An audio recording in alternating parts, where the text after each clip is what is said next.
It's time for Planet Green. We've launched. We've completely launched. We've started the show, and it is Planet Green Trees. We're about to embark 2 hours of medical marijuana and marijuana reform in Michigan. Planet Green Trees. Attention, ladies and gentlemen. The Planet Green Trees show is underway with your host, attorney Michael Komorn.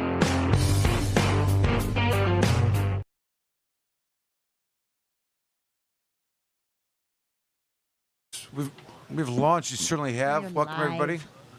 We're going to do it live. Welcome. Planet Green Trees is starting. Kind of full capacity. We're going to shut the doors and... We definitely cannot add any more individuals under Governor's orders. We shut that... yeah. Steve, get in here. All right. Welcome. Welcome, our listeners. Thanks for being here. And we appreciate your continued support. I'm Michael Komorn, the host of Planet Green Trees and of Komorn Law PLC. We're going to start right now with episode 471. We're calling it Don't Walk, Don't Talk, Don't Blow. We will certainly have... He told me to close it. I did. Is that problematic? Okay. I'm sorry. Okay. Thanks, boss. Getting us. Today is 7/2/2020. Shenanigans. And starting. I'm going to guess. We're going to go around and introduce everyone. We're going to talk about the topics we're going to tease, and then we're just going to be off and running. Welcome to the spaceship. In the corner, we have, wearing the pink shorts, white shoes, fighting at a $145, Tommy and his sidekick, who's waiting for the tap in, Justin, in the bunker. Justin St. Louis. We'll just pretend they don't have microphones. He's in the bunker. Moving around the room, we have batting ninth and hitting 300 this year. Is 302, actually. 900 on-base percentage. Jimmy the Pepper. Good evening, Michael. Good evening, everybody. It's good to be here. Good to see Brother Peisner here live. And I know we've got a great show lined up, some exciting topics, and a wonderful spread. Yeah. Yes, the spread. We're back to Princess The again. spread. Yeah. It's very nice. Good night. Tasty. So. Yeah, it's good night. It's been a good week. Yeah. Wouldn't you say, Michael? It's been a great week. And as my friend Jeff Frazier says, it's not over yet. Just kidding. Playing shortstop, I understand that she had more votes for the All-Star team this year than anybody else. From the Elevation Station, batting .420 this year. Yeah. Amanda is here. Thank you, everybody. Nice to be here. And approaching our 4th of July weekend, right? So Yes, ma'am. stay safe out there, everyone. Our next in-studio entertainment person, since I'm doing baseball analogies, he would be the catcher, I think. Be the part of the battery. He'd be like running the signals from behind the plate. I'm talking about you, yeah. Yeah. You know, you got the crazier glove on, the mask, take the mask on and off, yelling, barking orders with your knee pads and stuff. Perfect for me. Chest pad. When I did play baseball, Little League, that was my favorite position. Of course, I could tell. There's a book, actually, a really interesting book that says, like, your life depends on where you played Little League baseball. Like, whatever position. Guess like, what? You look at Steve and you think of him as a catcher. Why did I know Jamie was going to come out of that? For those that don't love Blindside me with that one. For those that don't love I knew it was coming. For those that don't love the game of baseball, we feel bad for you. Well, and guess who would you think as a catcher in Little League growing up, who would I have looked up to back in the 70s, 80s baseball? Okay, let me run through it. Thurman Munson would be one, but he died. You got Lance Parrish. Probably. Lance Parrish, you Okay, called it, all buddy. right, That okay. was it. That was my favorite Tiger. Probably him and Kirk Gibson. I have a weird statistical knowledge of like all the good players in 72, 73, 74, and that's it. Like Really? after that, like nothing else. Yeah, like Ron Say. Well, it's probably Los the Angeles- years you were probably into the Right, cards of course, and of everything, course, right? So of course. you knew everybody, you knew all their stats, you knew everything. And the catalog of music, we didn't even talk about that. Steve Miller from Steve, Komorn Law is here in the introduction. Yes, sir. We're here. Absolutely. Taking the money and running. We are. We got some sampling we're going to be doing on the CEC tonight, not to be confused with CCE. Very different. Steve, did you mention that you rode in on your seahorse and it's parked outside? Just kidding. Let's move along. We've got, because this is always an interesting dynamic, we have with us tonight Muammar Gaddafi, Alan Peisner, barrister in law, and the effort it took to get him here tonight, the enticement of It's extraordinary. it was like, what do you have in? What is it? What's on the menu? all gonna be What are the there? choices that are going to be there? I'm thinking about it. Maybe Do you guys have if you can. these? Anyways, I give him a lot of shit. He's my dear friend, and I love him whether he knows it or not.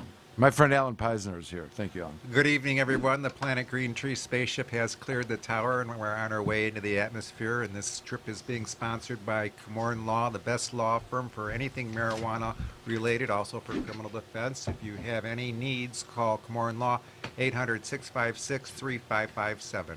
Are you reading that off of something? Yeah, okay, good. All right, I thought you had it by memory. I was almost I did surprised. too. I was. Wow. We really, oh, that's good. And in the queue here in the Zoom, we have we have two very important people that are we're glad to have Zooming with us. We hope they have them in the studio soon, and I know we've been negotiating some of the getting back together rules, but we're glad they're here. We have Rick Thompson, first and foremost. Rick Thompson. Welcome, Rick. Morning, everybody. Internet's bad. I may be in and out a little bit. I'm doing my best. You look great. The shirt's awesome, and the hair's looking spectacular. Absolutely. Really? You like it? I do. Yeah. I do. All right, good. Wait, not A. And Rick may be dancing later. Since there's no audio, we just put it on Rick, and he'll be. I'm counting on There it. he goes. I knew it. I knew we could get that out of him. Look at that. Look at that. Go. I thought he was going to flash us Yeah, there. buddy. And of course, in the green corner, at the 420 mark over there, call him a shortstop, maybe, right? Or Amanda's playing shortstop. You're playing second base. What have you? Oh, shortstop. Jamie could be playing first base. First base is important. You got to be able to catch. Also, Jamie likes to pitch and catch, from what I understand. right. First base got to have a good glove. Yeah. Go ahead. Shortstop. So you mentioned Kirk Gibson. Is Yeah. that Yes, what sir. it is? Point out that on the day that the first rec canvas sales took place, I got to spend that with Rick and Ryan Basor and John Sinclair. And afterward, we went to Third Man in Detroit, Yeah. where John did some poetry reading with some others, and I got to hang with Kirk Gibson for a few minutes. Wow. And a very cool dude. And He is. He recently won a couple of Emmys, so that was what I was. Did he? really Wow. into, yeah. Kirk Gibson. For sportscasting, probably. Yeah. Yeah. He did a couple of specials. and I actually I got was to recognized. I got to play hockey with Kirk Gibson one time and Gordie Howe on the same ice. Kirk Gibson was on our team. We were the Canton Police and Fire team, and we played the Red Wing alumni team. Gordie Howe was on the ice. Wow. I have pictures of myself skating alongside Gordie Howe. Wow. I had him sign the pictures the next year because he participated the next year.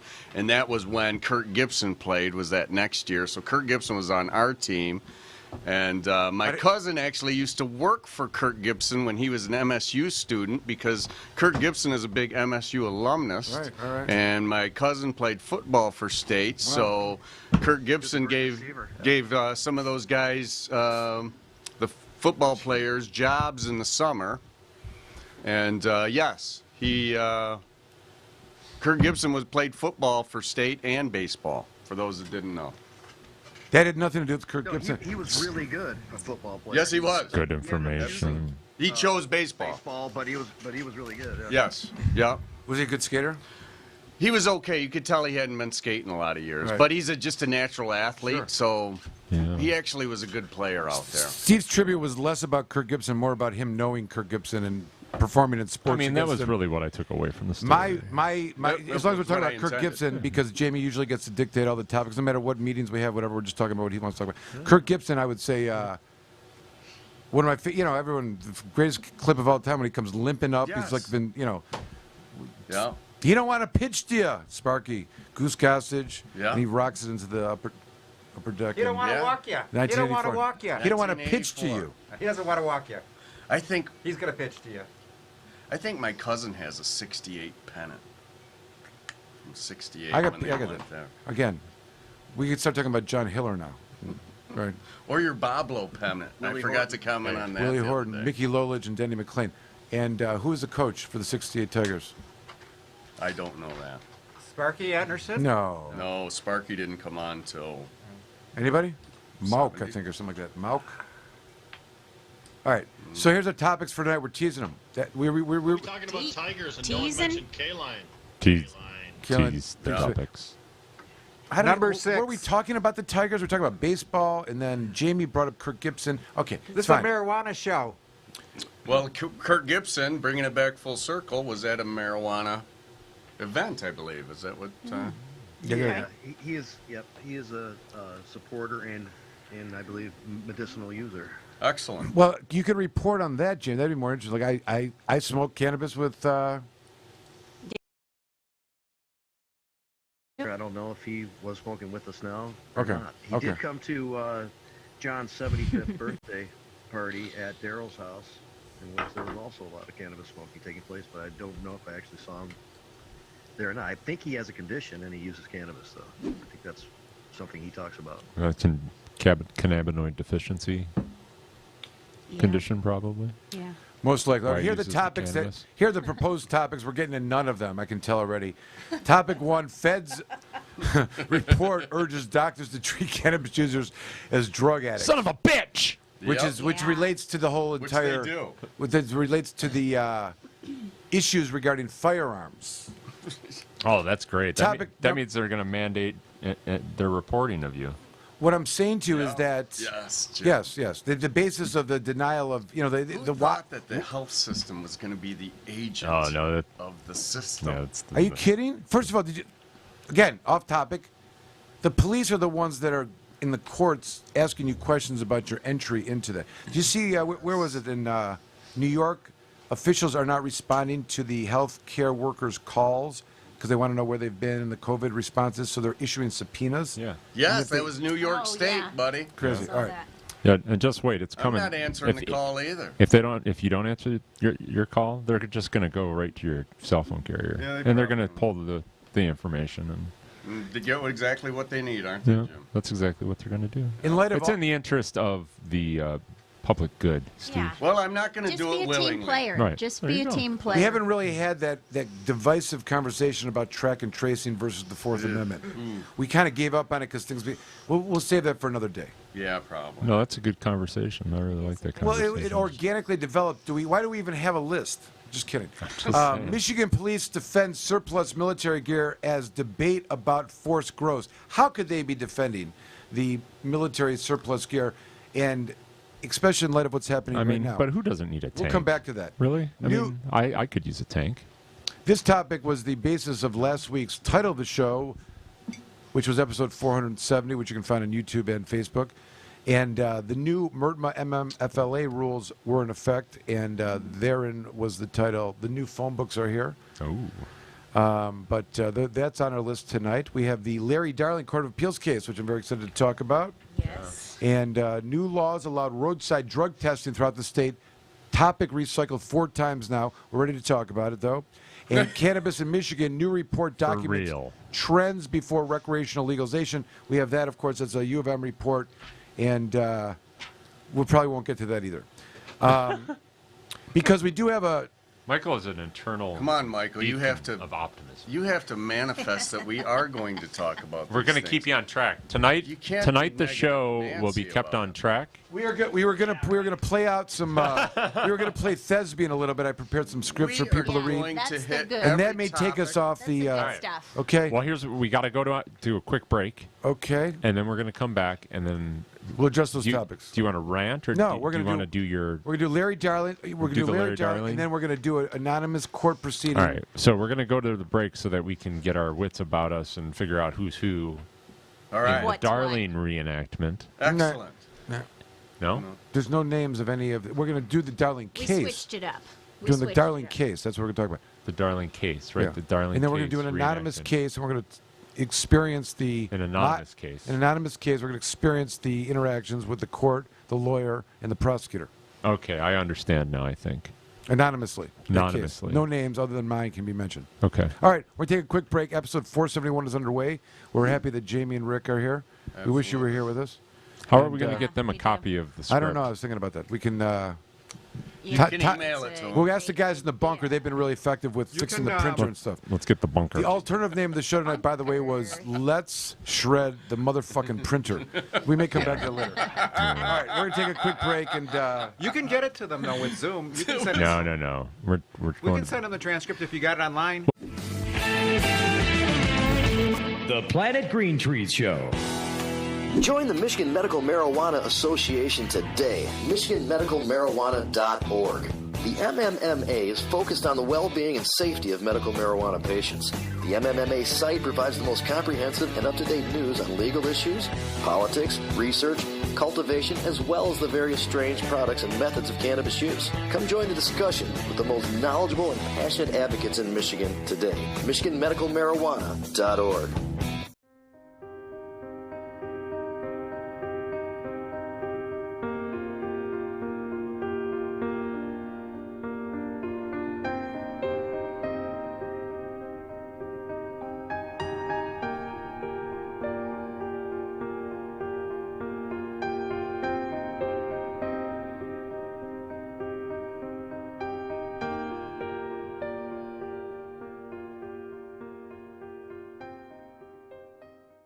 I am Earl from G3 Cannabis Therapy Network, and you are watching Planet Green Trees, the original and #1 podcast in Michigan for all things cannabis and legal news.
An important and historical farm crop in American agriculture is returned after having been classified as a controlled substance and illegal.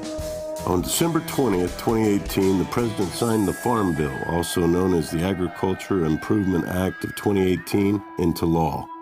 The signing of the act was great news for the hemp industry, which amended the definition of marijuana in the Federal Controlled Substances Act. Hemp is now defined as the plant, Cannabis sativa L, and any part of the plant, growing or not, with less than 0.3% THC concentration on a dry basis. The plant itself is no longer a controlled substance.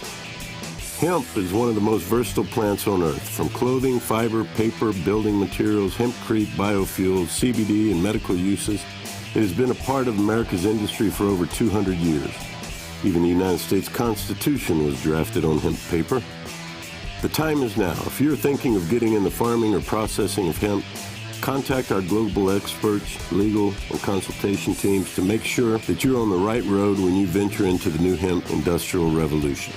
Michigan Hemp Industries has been a leader and advocate for the return of the hemp industry, so come be a part of the new revolution in agriculture in Michigan.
Bill Schuette led the charge against medical marijuana, and even after the will of the voters was decided and the support was enormous, he still continued to fight against the will of the voters, keeping patients from the medicine that they need. So I think it's important that we all speak up on what we think about this initiative. But when the voters have their say, their will must stand. It's time for Planet Green. We have launched. We've completely launched. We've started the show, and it is Planet Green Trees. We're about to embark 2 hours of medical marijuana and marijuana reform in Michigan, and nationally, and internationally, and even in Spaceland. There's an argument that we evolved from the cannabis plant. Let's just be honest, okay? Ow, what's going on, everybody? How y'all doing? 420th episode. If you're a connoisseur, you're going to want the good stuff. And if you want the good stuff, you're going to go for the mom and pop stuff because that's the good stuff. It's just a real pleasure to come here and congratulate you on your 420th show, and thank you for having me on a few times over the 420.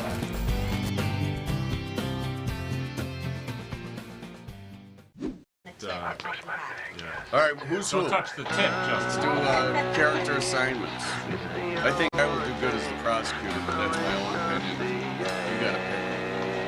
Michael, I'm a woman? I have to raise my voice and talk like that, Yeah, just like a judge. Just act like you would if you were. Use that inflection. If I was a judge, You would if I were the judge, you would first say yes to the bed by bringing in a pre-roll and lighting.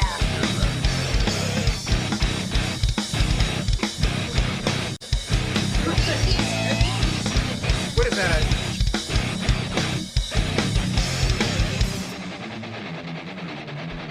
I have screamed until my face collapsed. I've waited as my time's elapsed. Now all I do is live with so much faith. I've wished for this, I've pitched to that. I've left behind this little fact. You cannot kill what you did not create.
here's Michael Komorn with more Planet Green Trees.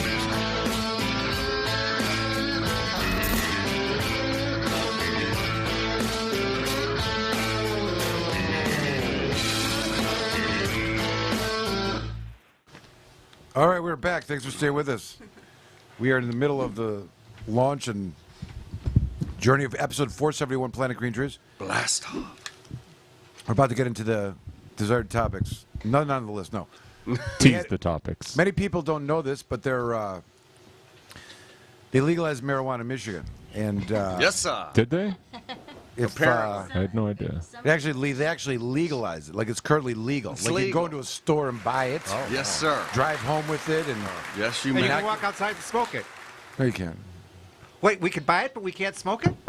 Not out in public, Alan. No, Alan. It's a That makes dangerous. sense. It's still a Schedule 1 dangerous drug, for Very God's dangerous. sakes. More importantly, what would be the penalty if you did smoke outside? All right, stop. So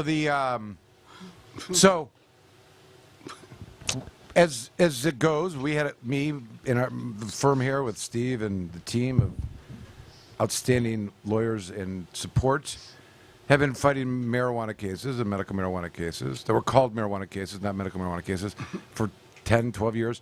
And even after 2016, 2017, when they passed the MMFLA and the state then began selling marijuana and giving out licenses to people that weren't pharmacists or doctors, and then even they were still prosecuting these cases, and as it turns out, I have some that are still remaining. That's right. Yeah. 2020. It's still July. there. July. We're halfway through.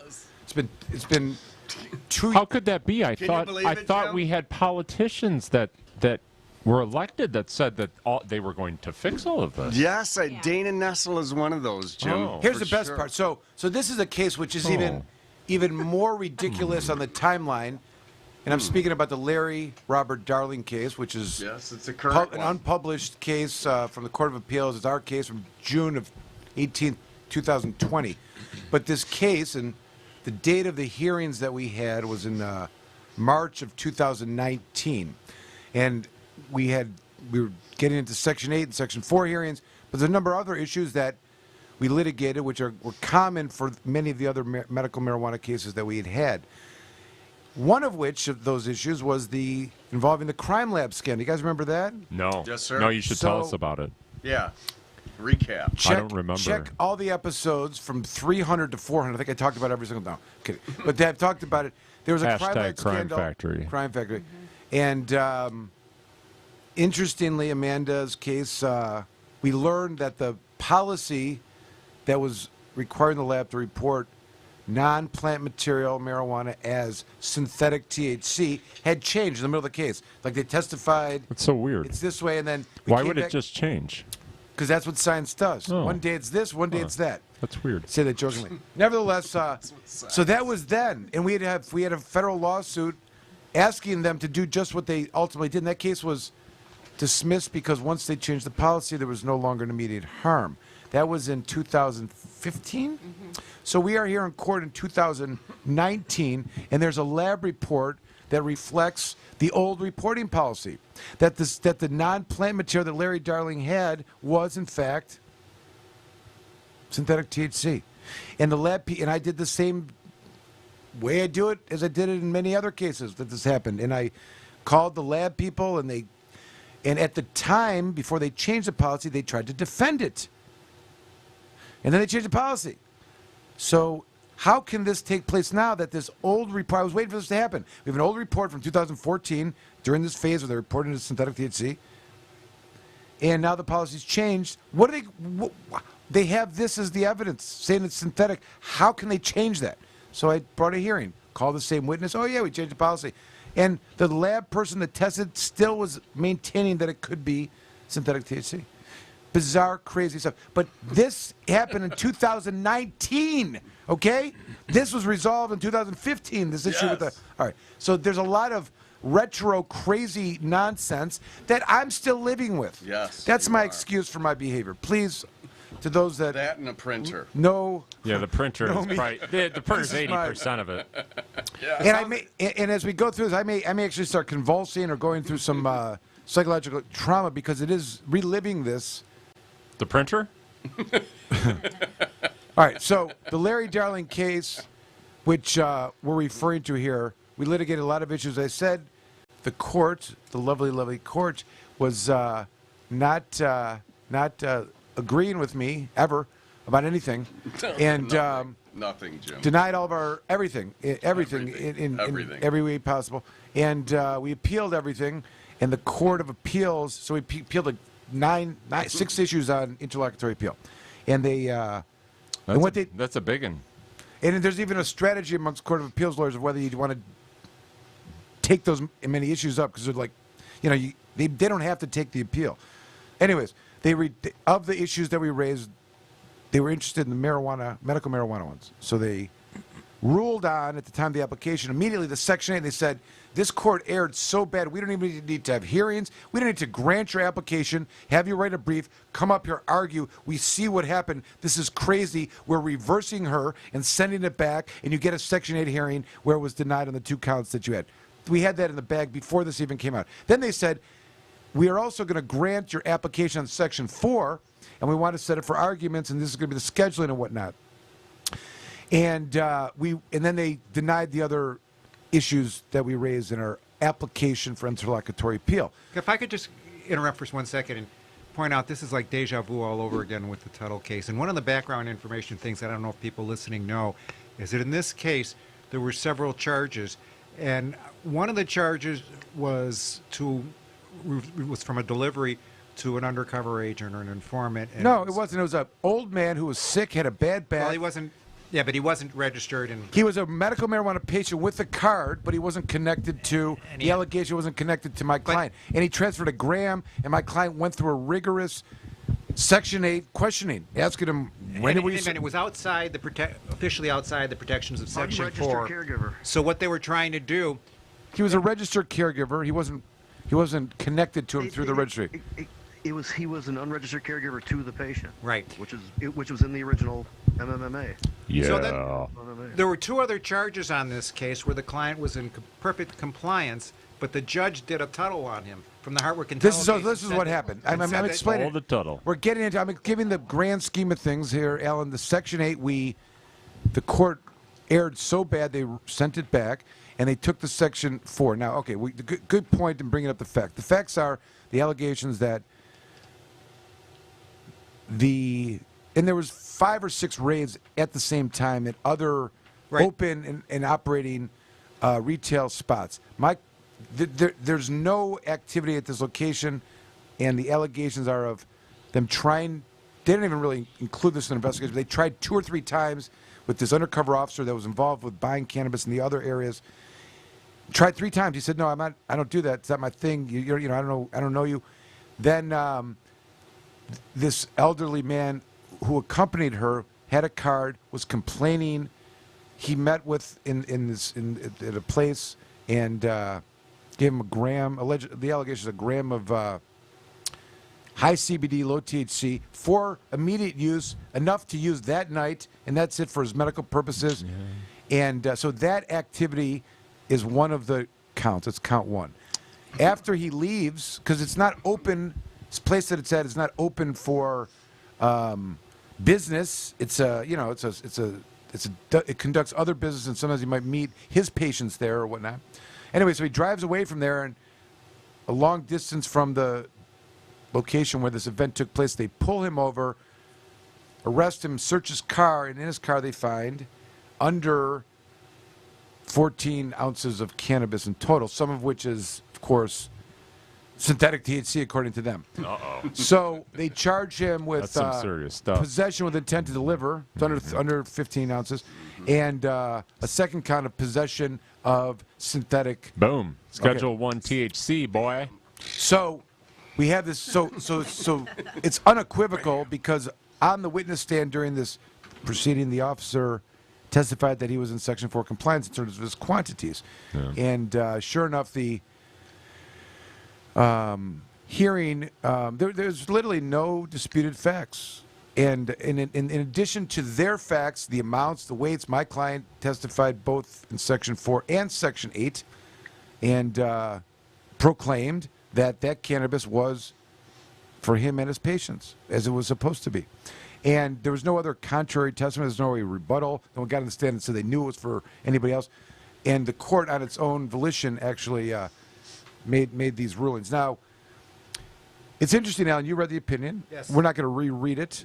But the court, as I said, took two issues. One section, well, they ruled on Section 8 immediately and sent it back. So when my client had testified about what he needed the cannabis for in the Section 8 hearing, I was medical, he shouldn't have had to because he had met his Section 4, and but that was part of the record. When the court read that and heard his story, they said, of course he gets a Section 8 hearing because the court said, I don't believe him, counsel. I think he was going to sell it to somebody else, counsel. And guess what?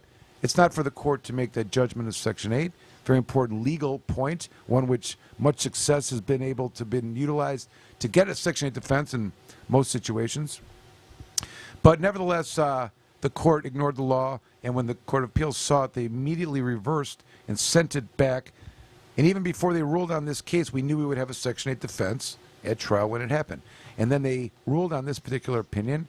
The panel was Murray, Jansen, and Markey. And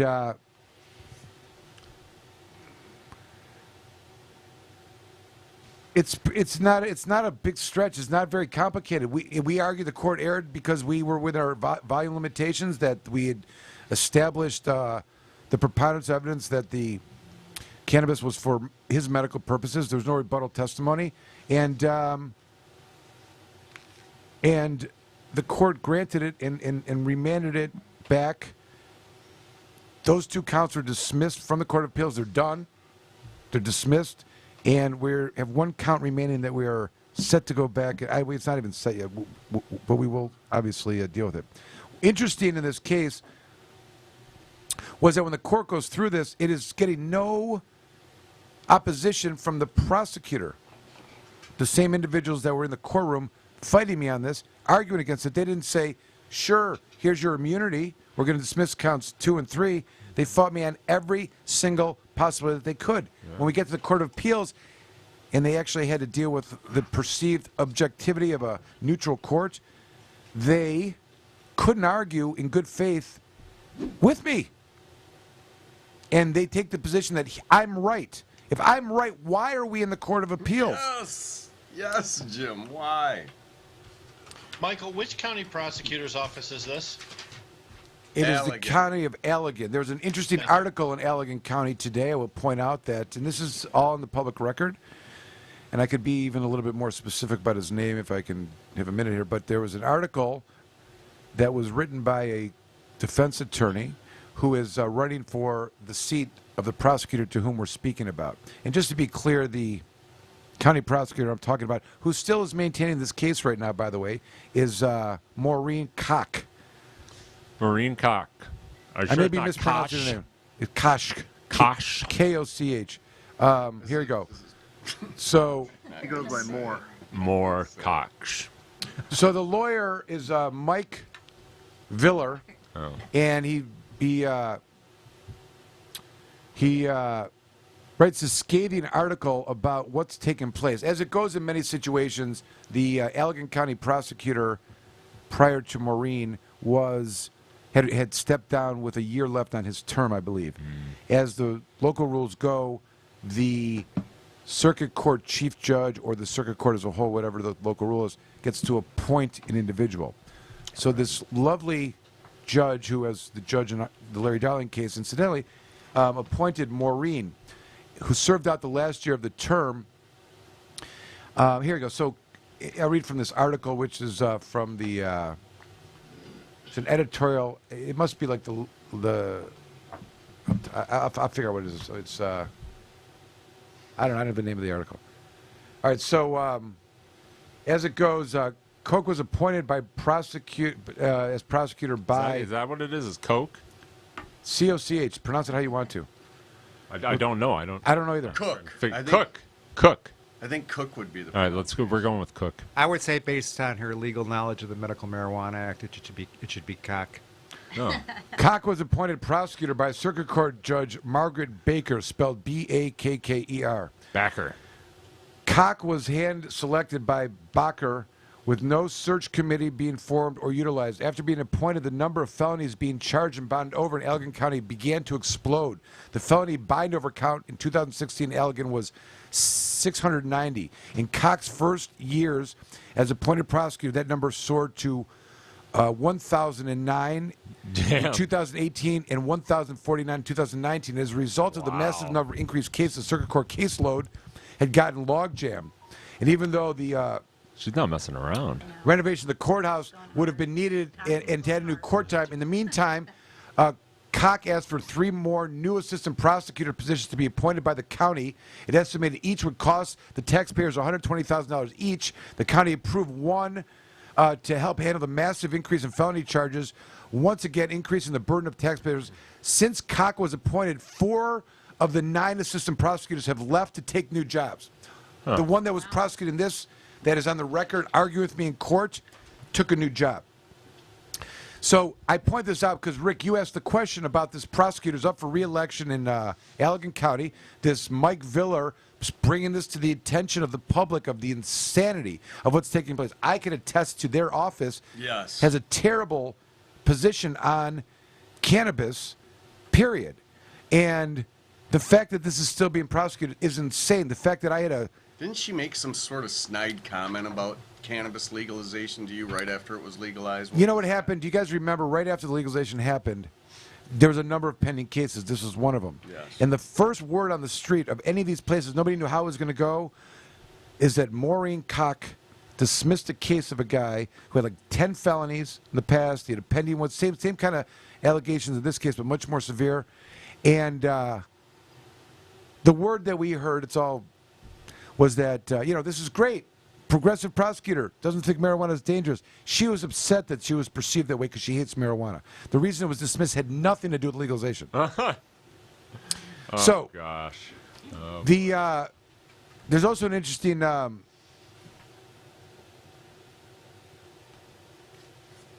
She must not like her son-in-law too much, then, I'm thinking. No.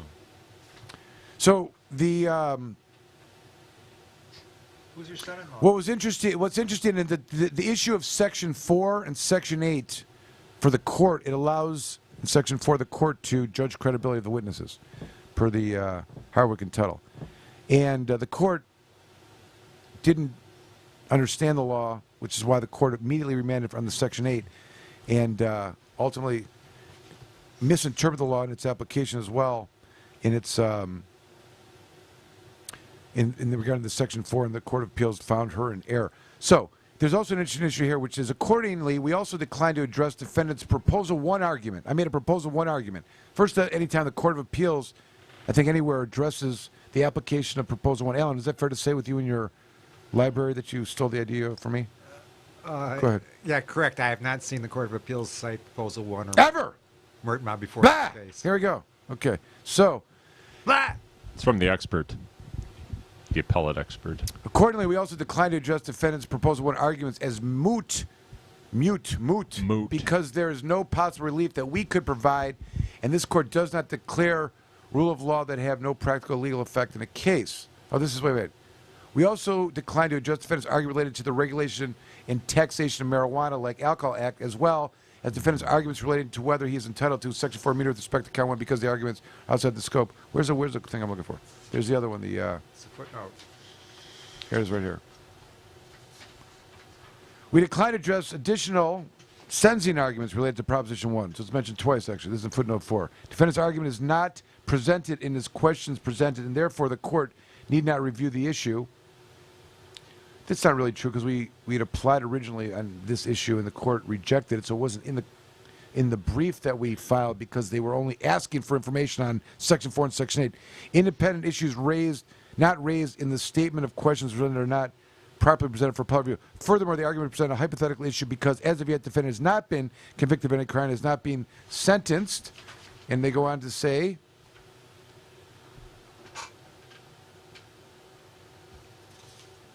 that they'll hear it at another time if necessary. Right? Alan, where's that? Yeah. Anyways, they mention it, and it's interesting because the first time it's being recognized, and we're debating what impact that's going to have on the ruling going back. All right, so that is the story of Larry Darling's case. and as we know right now, there's going to be a trial probably sometime. Who knows? I don't know if they're going to have a trial because they can't see jurors now. But this is still lingering. Sure they can. It's also interesting that the they're going to do a Zoom trial. the case is dismissed twice for the failure of the witness to show up.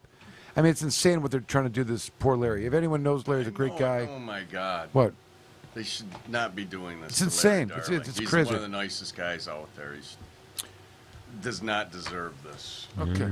So let's go through Michael, this. Regarding this prosecutor, if you don't mind me asking, when you see a number of cases jump from one year to the other as dramatically as this did, and you know there's been a change in leadership, to my mind, that indicates you now have a prosecutor that's no longer being a check valve on the police department and that she's just rubber stamping anything the cops want to do, as opposed to a prosecutor which oftentimes says, you guys are pursuing something I don't want to prosecute, or your charges are insufficient, go back and work harder.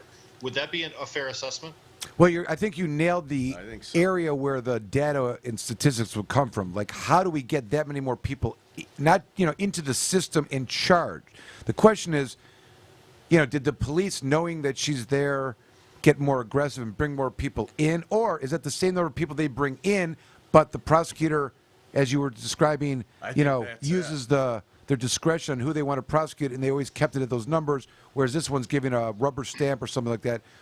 Especially when you mentioned that initial failure at the time that she came in, or the perceived failure, the very first thing out of the gate was something she perceived to be a negative on her reputation. So now she's trying to overcompensate for the rest of her term by being overly permissive to the police in order to make sure that they understand she's on their side and she didn't just pop this case loose because she loves pot. She's right? a tough Exactly. I mean, yes, very it's tough. Very tough. I mean, there are courts out there that, even if you have no record and you're charged with get a marijuana, you're actually looking at jail time for a first-time felony. 4-year felony marijuana or whatever. They actually courts. Oh, you're up here in felony court. I always put it's felony. We can put you in jail. There's courts that think that way. Wayne County, you got no record. Unless it's some terrible. That's Wayne County though. I know, but I'm saying this is It's a not place Allegan where every County. minute you could get locked up for anything. Yeah, They're not even. And if you get dragged into the system here is, what do? You gotta beat the law into their head and until they. You gotta say it a couple times. Now we're gonna read a transcript, and I want to be very clear that this transcript has nothing to do with the Larry Darling case. This is an anonymous transcript. We will use various names. We will not mention the judge that's interacting with me, and we will not mention the prosecutor's name. So we're using your name?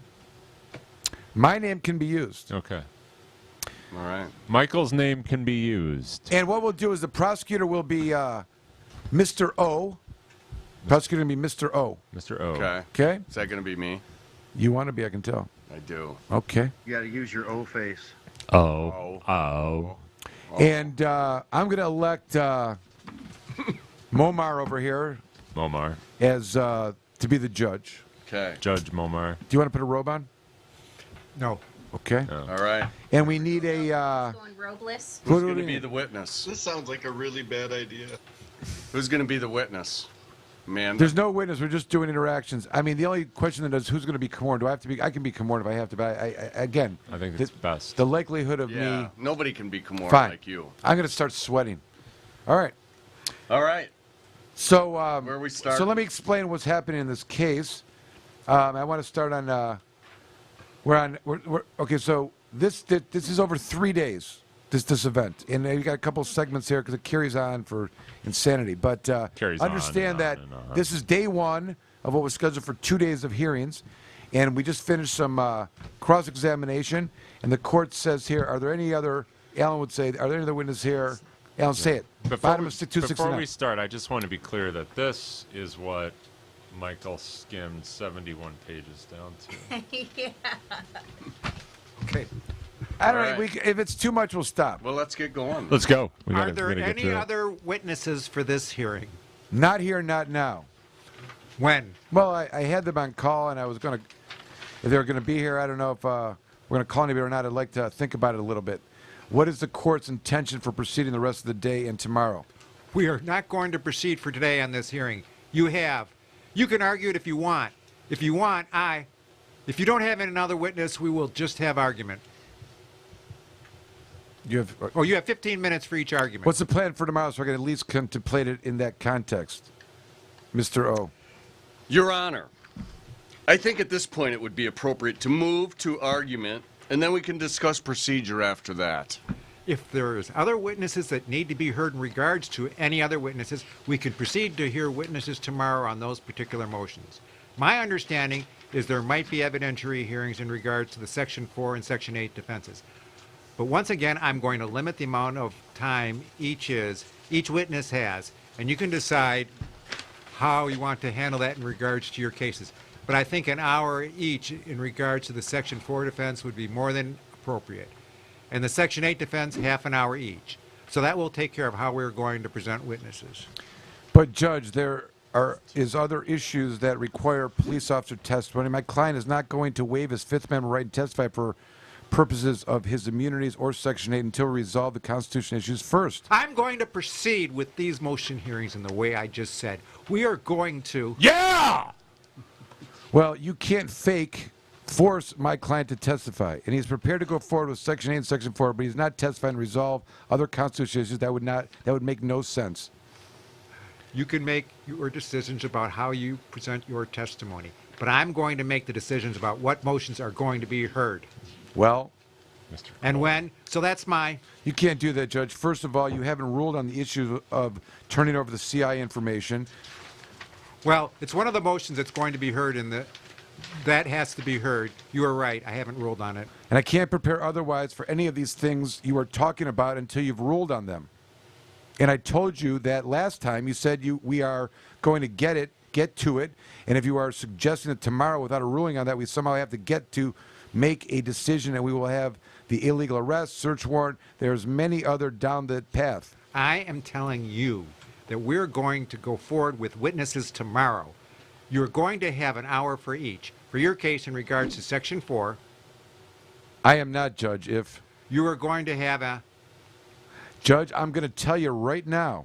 I was talking. There's no way... If you can force my client to testify tomorrow to the constitutional issues. If you don't, then you know what? I will show up tomorrow with my written motions to recuse you, and then we can take it up with the chief judge, and we can deal with it that time. That's how we... I am the chief. Should proceed. I am. Okay, then I get a referral to the court administrator that will send me someplace else who will review de novo. Maybe you are, maybe I'm wrong. But I will at least get an alternative view of the way this is going, especially that ruling. The fact that you are going to put my client with forcing him to waive his fifth and an affirmed defense or immunity issues when there are other constitutional issues beforehand, that makes no sense, Judge. That is depravity of his constitutional rights and due process if you are not going to recognize... Okay. You can sit. That the bias of sit that, down. And I have to force him on. He quiet. has not testified until we resolve the other issues, just so it's clear. You could choose how to proceed. I'm going to proceed with recusing you. And I am talking. And getting a new judge. Okay, you can file your motion Thank to recuse. There is nothing that's going to change. Right. Because I understand. But there is a procedure that requires you, when you deny it, to send it to another judge, and that's what's going to happen. Because I'm not going to proceed on any of these motions. You are going to force my client to testify, waive his rights until the Constitution is resolved. Judge, it doesn't work like that. Nowhere in any jurisprudence is the history anywhere. All right, It doesn't happen. There is no reason why this hearing can't continue, even in light of your motion to recuse. So we're going to continue with this hearing. Judge, you don't know the rule of recusal. Once... Oh, I do know the rule about recusal. Let's read it right now. Let's go. Mr. Komorn, no. Let's read it right now because No, we are going to close for the day. Thank you. No, Judge, We are closing for I the will day. not appear until I get a new judge. Mr. Lang says, who's the sheriff, says, all rise. Proceedings conclude for the day. Damn. The sheriff. Damn. Right. Whatever, okay. All right, day 2 starts out lovely. We're back to that. We got to go to a break. Okay. Oh, So Well, it's a cliffhanger. I got some lines. it's a cliffhanger. I know. Actually got some I know, lines. So It's not excessive. Is it excessive I so should far? have been the court. No, I think it's... I'm sweating. We'll discuss excessive? The excessiveness of it on the break. All right, very good. We're listening to Planet Green Trees 471. We're calling it Don't Walk, Don't Talk, Don't Blow, and certainly don't go to Allegan County. Yeah, definitely don't do that. I wouldn't. We'll be right back. The Planet Green Trees Show. Join the Michigan Medical Marijuana Association today, michiganmedicalmarijuana.org. The MMMA is focused on the well-being and safety of medical marijuana patients. The MMMA site provides the most comprehensive and up-to-date news on legal issues, politics, research, cultivation, as well as the various strange products and methods of cannabis use. Come join the discussion with the most knowledgeable and passionate advocates in Michigan today. michiganmedicalmarijuana.org. Ladies and gentlemen, welcome back to the 2020 Digital Hash Bash broadcast, hosted by Jamie Lowell. Jamie, you're out there, aren't you? I'm here, hosted by all of us. I'm not taking the credit, that's for sure. Nope. A whole big gang of us. I'd like to introduce our next guest speaker here. BDT Smoke Shop opened in 1973. They're the #1 head shop in the Southeast Michigan for more than a dozen years. This gentleman is the face of BDT Smoke Shop, but he's so much more, and I hope he gets a chance to explain that. Let me introduce Mr. Curtis Gore.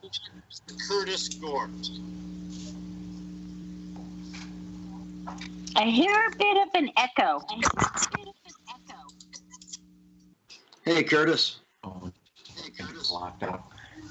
My intro was so good, he didn't feel the need to stay around to say anything. Awesome! No, unfortunately, I don't know if you can hear me or not. Yes, we can, Curtis. Yay! Thank you. Oh, boy. Poor internet There he connection, is. I think. All right. Just as we thought things were going well. You're doing great. In We the can see you background. and hear. I could hear the intro. We can hear you and see you. Keep going. Okay, wonderful. Well, it's a pleasure to be on our first ever virtual Hash Bash over Skype. This has been fantastic. I think it's time to have a little fun. Can you still see me? Mm-hmm.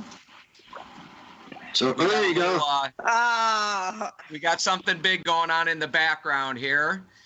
Kind of chilling things out here at the Hazel Park BDTs. Well, it's obviously been a tough time for all of us. But we're going to do our best getting through. You know, Curtis, it's difficult to know what is an essential service and what isn't. How's BDTs doing with this whole situation? Are you an essential service? Are you able to service customers? No, we are, all our stores are shut down right now. But fortunately, with our gas and chemical company, Bumblebee Gas and Extraction, we've been actually servicing the community by providing isopropyl alcohol and non-denatured alcohol and actually turning that into a sanitizer. And we're still so awesome.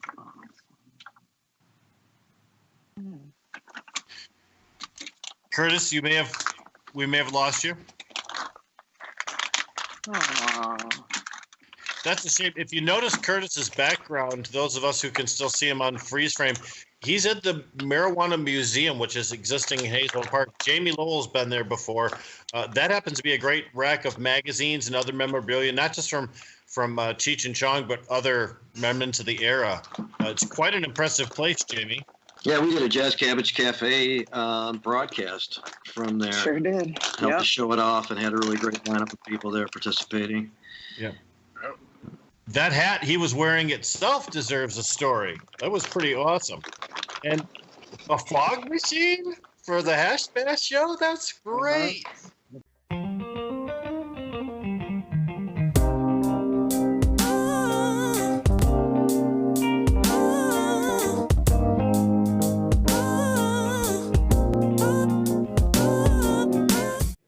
And now I'm back on it. What's this? In the face of injustice, we stand proud and tall. Police misconduct drives us up the wall. We come in all shapes and sizes, fighting to be free. Jack-booted thuggery serves to charge our battery. We are the dildos for justice, and we are here for you. When you just don't have the juice to do what you must do, and when the police come calling cause you smoked a little grass, grab a dildo for justice and shove us up their ass. We do all the hard work at attention all the time. We may be rigid, but our justice is sublime. We vibrate with intensity, electric in our cause. When the cops don't have a warrant and they violate our laws, we are the dildos for justice, and we are here for you. When you just don't have the juice to do what you must do, and when the police come calling cause you smoked a little grass, grab a dildo for justice and shove us up their ass.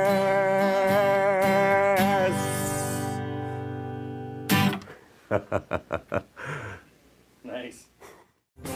Komorn Law. Michael Komorn is one of the top attorneys in Michigan that has experience and dedication in criminal defense law to provide clients with results. Komorn Law, the best damn criminal defense lawyers, period. Hi, I'm attorney Michael Komorn of Komorn Law PLC, and you are watching Planet Green Trees. Here's Michael Komorn with more Planet Green Trees.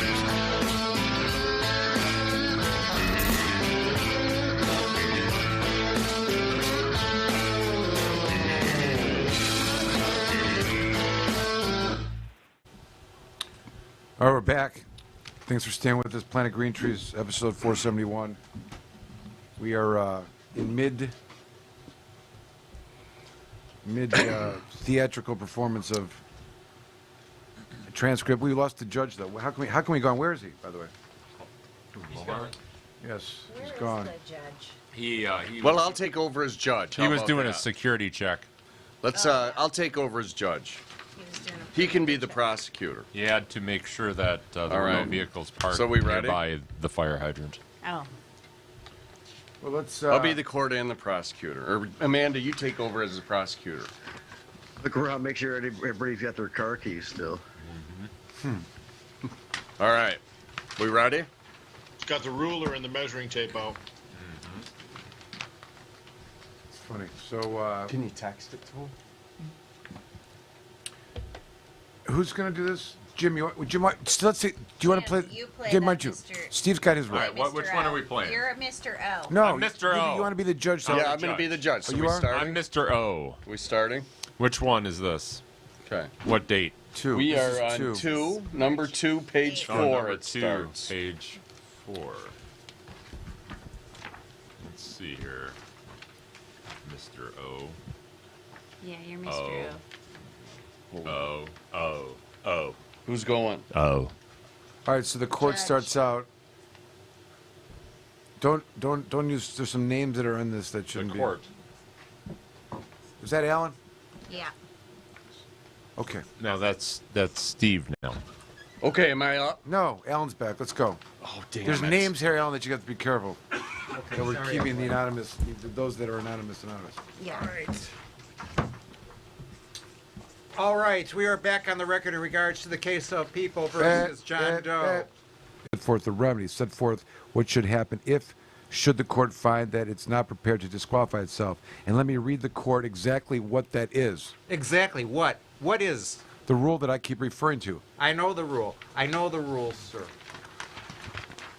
Well, it seemed like yesterday you didn't.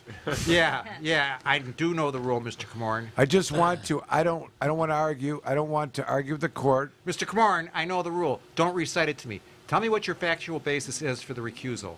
I set it forth in my motion, Judge. I'll be more than happy to recite it again here. I don't have a copy of your motion. Let me give you a copy. Did you give a copy to the prosecution? You can watch me do that right now, Judge. I'm serving him on the record, so it's clear he's got a copy of it in receipt of both the motion and the brief.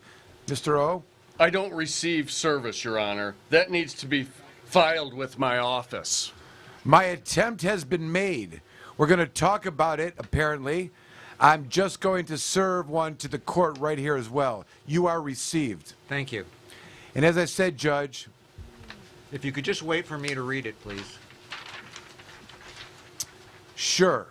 Do you have anything in regard to your pleadings? I do, thank you. In addition to your pleadings? I do. Not what your pleadings have already stated. I do. What is that? I understand what that means, and I'm prepared to respond. The things I did not mention were, especially in light of these issues that I brought before the court and the requirements and necessity to deal with reflects the rule of evidence. The experience yesterday, which included objections from the court. I know the court responded with, I am allowed to control the proceedings, but the objection as to vagueness, I think the record from yesterday will reflect that my comment was received by you as acknowledged sarcasm, but what was really being acknowledged is you are right, counsel, you caught me. There's no such objection as vagueness. And there are issues today regarding the admissibility of evidence. And if I'm going to be compelled to be involved with a hearing when the rules are being used in a... We're talking about the motion to recuse. That's what I'm saying, because the point I was making about the probable cause the court wanted nothing to do with. You had a federal judge telling this court that the... I have never had a federal judge in my courtroom, so I don't think that there was a federal judge telling me anything. You were reciting. You were reading from a case that the court does not have in front of it. It's a federal case. We are in state court. I don't have the entire case in front of me. I haven't reviewed the entire case. You didn't? I don't believe. I'm talking. I don't believe that my ruling was consistent with what you wanted me to determine. And I understand that you don't agree with some of my rulings. That's not a reason to recuse. Let's move on. Well, Judge, you, somewhere along the line, you said something to the effect of, I can see that this is going to trial. We were about a quarter into the motions. I said, if it goes to trial. No. This case could or could not go to trial, depending on the resolution of these We motions. can disagree. I may have stated... We can agree to disagree on what you said, but... Okay, I'm telling you that that's not an issue for me right now. But, Judge...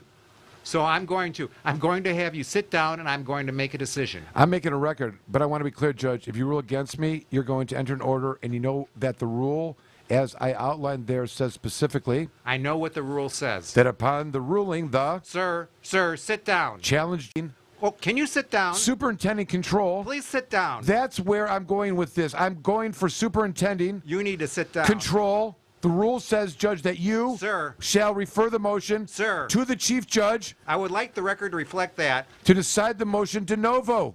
Mr. Komorn is refusing to obey the court's order to sit down, and he is refusing to comply with the court's order. Please have that reflected. Mr. Komorn continues to remain standing and is starting to raise his voice. Thank you. What else would you like to tell the court, Mr. Komorn? I'd like you to follow the rules and make a decision on whether you are going to disqualify yourself, and then follow the rule by shall sending the file to the chief judge so a de novo review can happen. If you're the chief judge, then it must be sent to the court administrator's office so we can find a de novo review. Okay, first of all... That's the rule.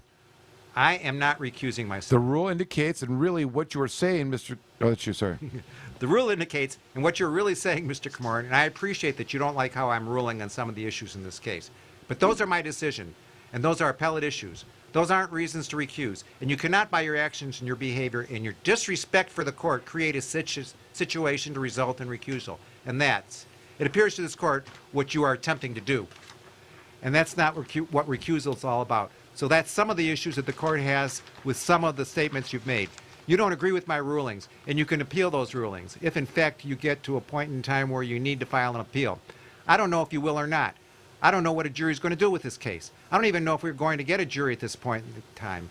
But I do know that I am not biased in this case.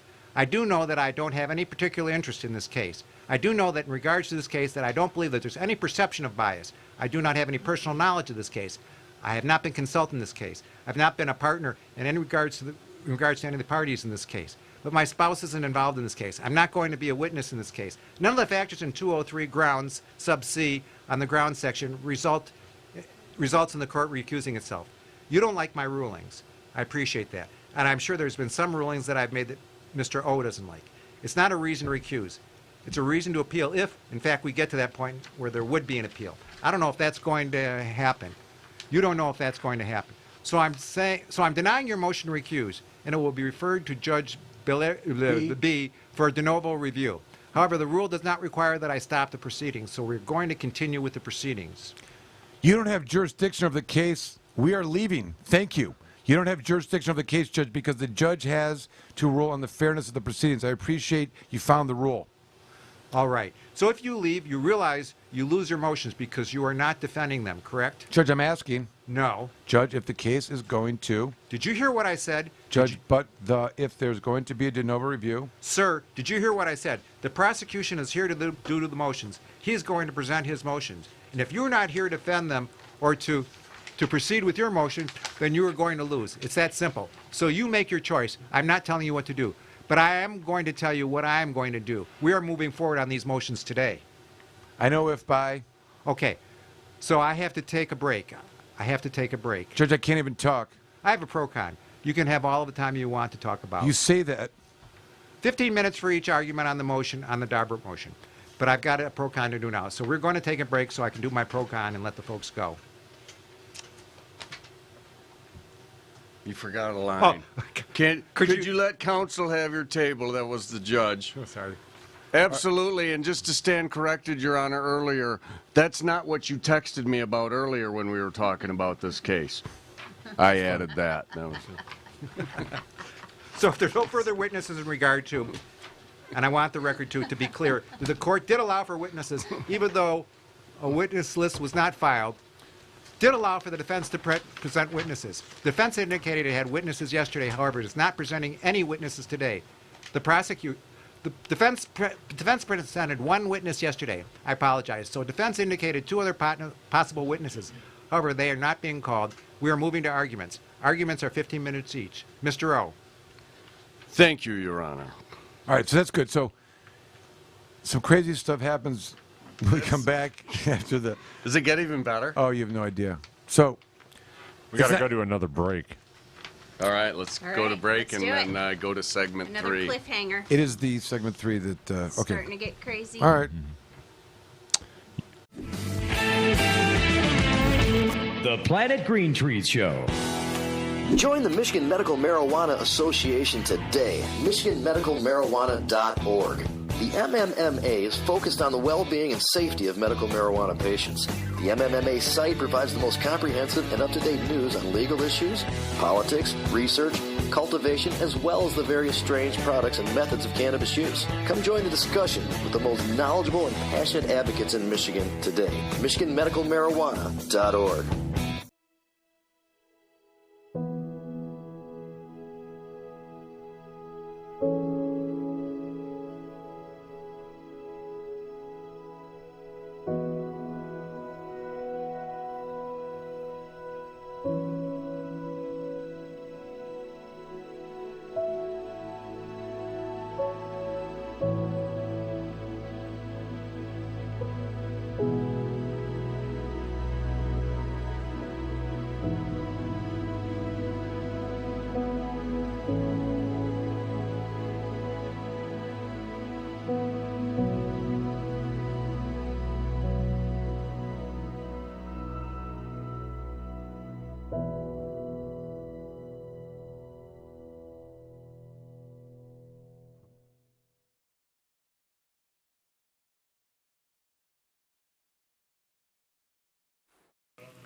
Don't get busted without a good attorney. Check out the new show, Kicking It with Komorn, with your new hosts, Earl and Michael Komorn. Hi, I'm Earl Carruthers. I have been a client of Michael Komorn's, and if you are with an attorney that you don't feel comfortable with, I do want to let you know that there are good attorneys out there. I personally went through quite a few different attorneys before I came Komorn. I could save you some time and some pain. Komorn is truly a loving and kind-hearted attorney and passionate about the law. And he won't just make you take a plea. He will definitely see all the options and let you make a good choice from there. But if you do need a new attorney, or if you're looking for a good attorney to start off with, check out Komorn. Hi, I'm Earl, and want to just let you know, I know how it is to trying to go through and find an attorney. It's kind of sometimes it's just a shot in the dark. You don't know. You don't trust them. You're not sure how they're going to fight your case if you're just another number. But I do want to reach out and let you know that Komorn definitely is a solid attorney. He leads with passion, with care, and he doesn't just lay down. And he doesn't just let you take a plea. Doesn't let you take a plea. He is there for you all the way. He will give you all the options. And if you need a fighter, he's there for you.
for Planet Green.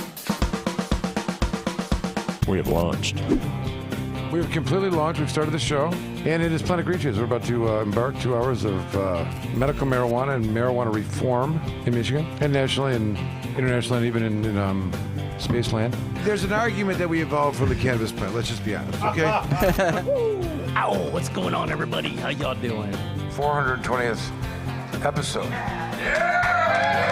If you're a connoisseur, you're going to want the good stuff. And if you want the good stuff, you're going to go for the mom and pop stuff because that's the good stuff. It's just a real pleasure to come here and congratulate you on your 420th show, and thank you for having me on a few times over the 420.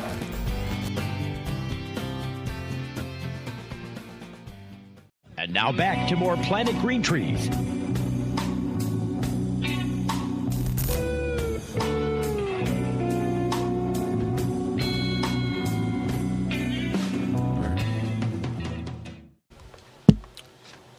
Alrighty.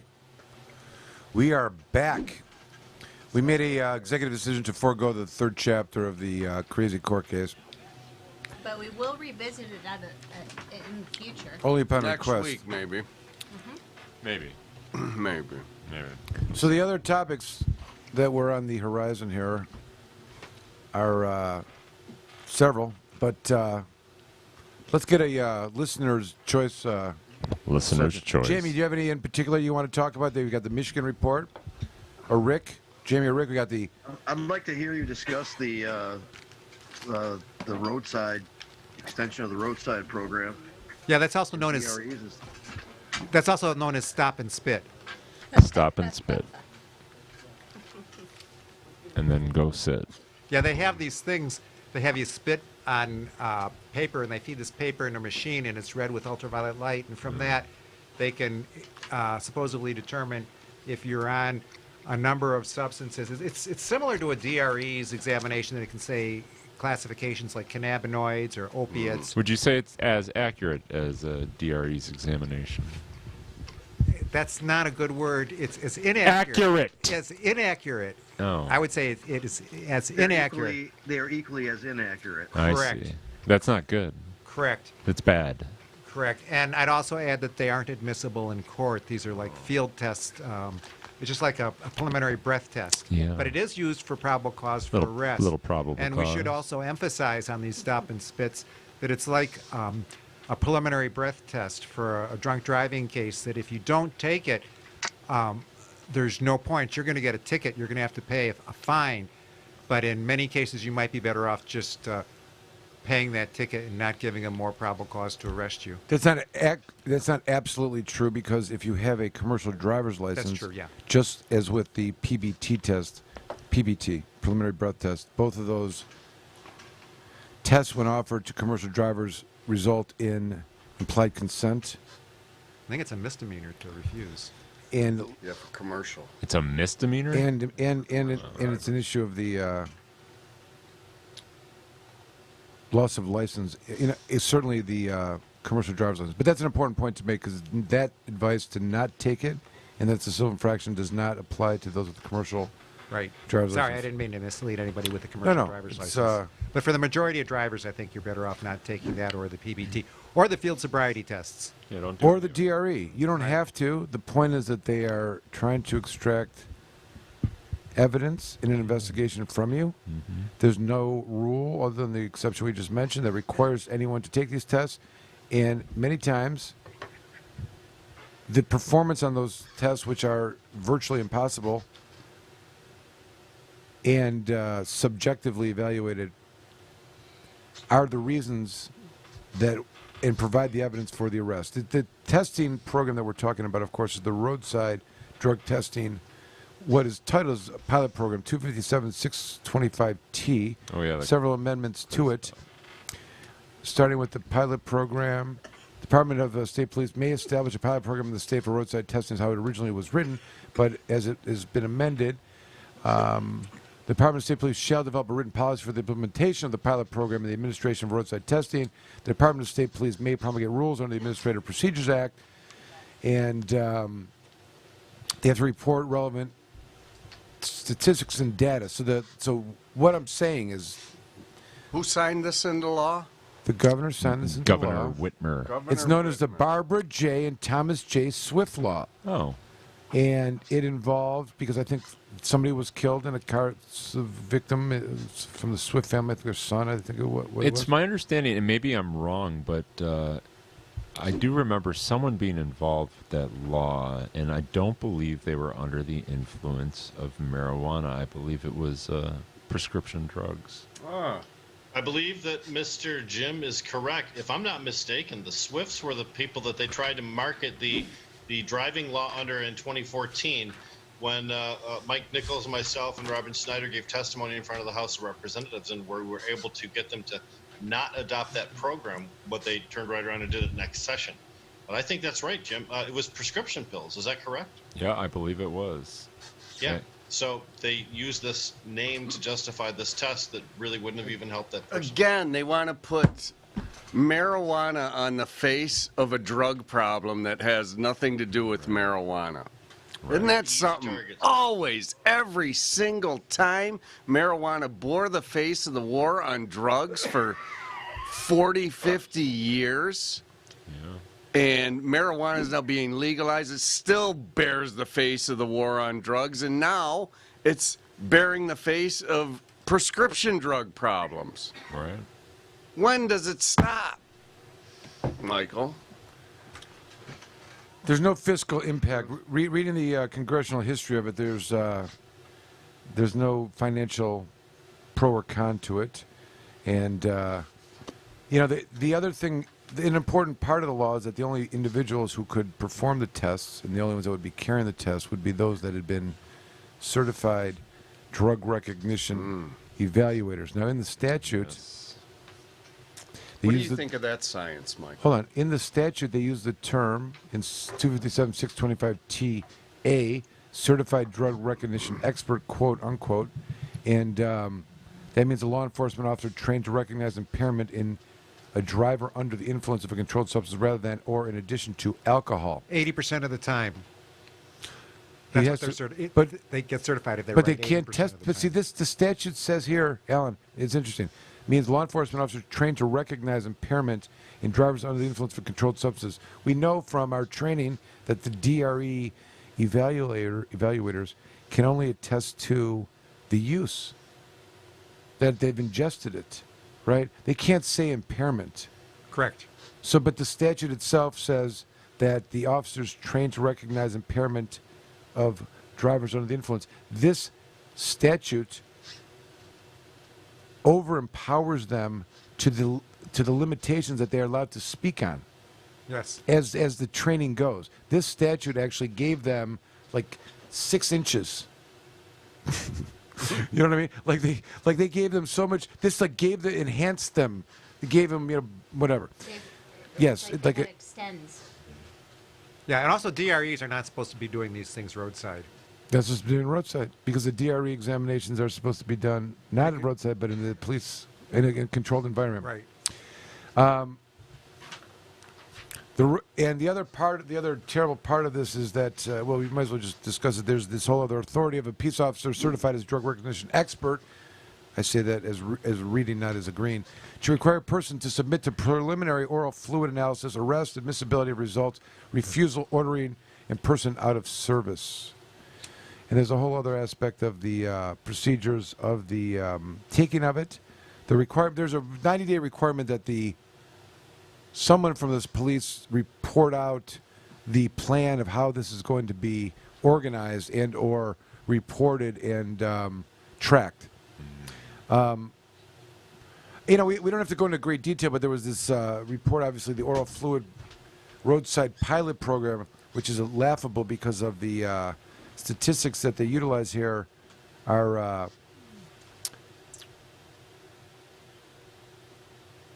here. There's an 8. Let me look at the table here. 814. 814. 814 is the table. But the point is that the pilot program, which is mentioned in the statute, was born out of another pilot program. They said, "Oh, there's this other program they're doing over in this other state of Arizona. We think we should try it." The conclusions of that original pilot program were inconclusive. They involved themselves with 3 people. Oh. So this is this study that they brought here, so we could all be the guinea pigs, okay? Here you go. THC, the overall performance of the test instrument is good. So they conclude. It's good? This is the pilot program from back in... What does that mean? The first one, 2019. It's good, Steve. It's good. With good results like in my the honey, Jim. With good results in the immediate sample, apart from the positive on-site test results, which showed a presence of THC in 11 samples that were not in the presence of blood. What? So 11 samples, and the chart goes on to show that there were 77 interactions. They are suggesting that the saliva test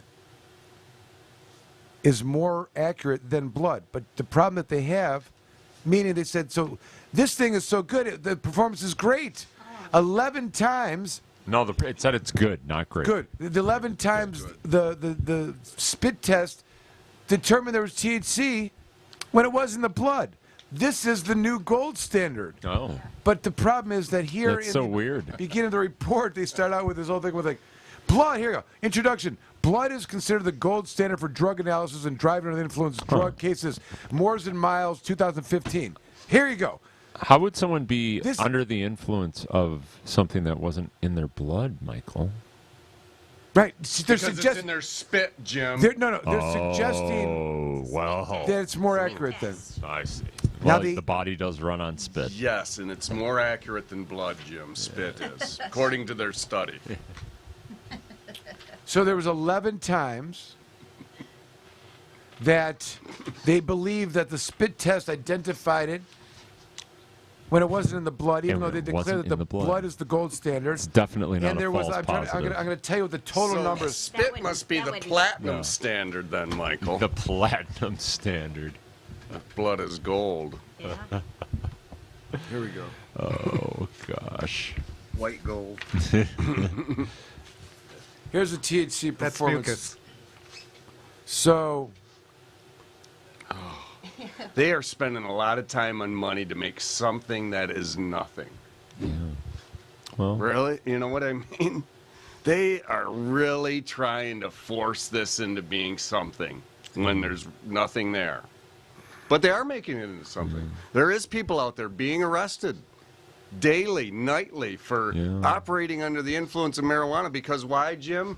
Because when the cops pull them over, they can smell it. Just as I've been stating That's why it's since easy. legalization. It's easy peasy. It's an easy arrest. It's probably easier And the stoners don't fight. It's the easiest of the arrests, and that's exactly why, Jim. The stoner is going to speak with you calmly and politely most times. Yep. Not going to want to fight with you. They'll be cooperative. They'll go in. They'll do the deal. The officer gets his arrest for the night, his attaboy on the back from the sergeant, and he gets to go to the whatever narcotics school or something he wants to go to next week because he really wants to become part of that narcotics team, Jim. Which is why if you ever have this situation, you're stopped by the police, you don't want to talk to them or admit anything, but if they do charge you with marijuana and driving, you want to call Komorn Law, because Komorn Law is a law firm that is dedicated to defending people and will point out to the court that there's no correlation between THC and driving and no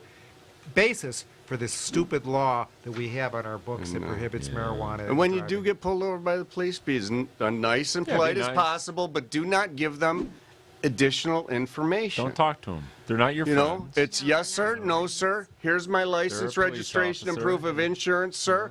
That is all you're required to say to them. Three things if you're arrested. Remember this. Number one, be courteous. Number two, memorize badge numbers. And number three, don't say anything about why you're being arrested. You could admit your name and address and identification, but as to the any underlying facts, tell them, I don't want to talk about my day. If it's a traffic stop, write me the ticket and let me go, but don't say anything else. Don't talk. You know, if it's just, how was your day? It's okay. Steve, how many people Short and sweet. in your career, how many people were able to talk their way out of being arrested? Oh, that's a good question. They were so slick that That's a good question. that Sergeant Steve Miller said, "Oh, I'm not going to arrest this person." Probably zero. That's never a good idea. I mean, I'm trying to think because maybe there was one or two. It's a possibility. Yeah.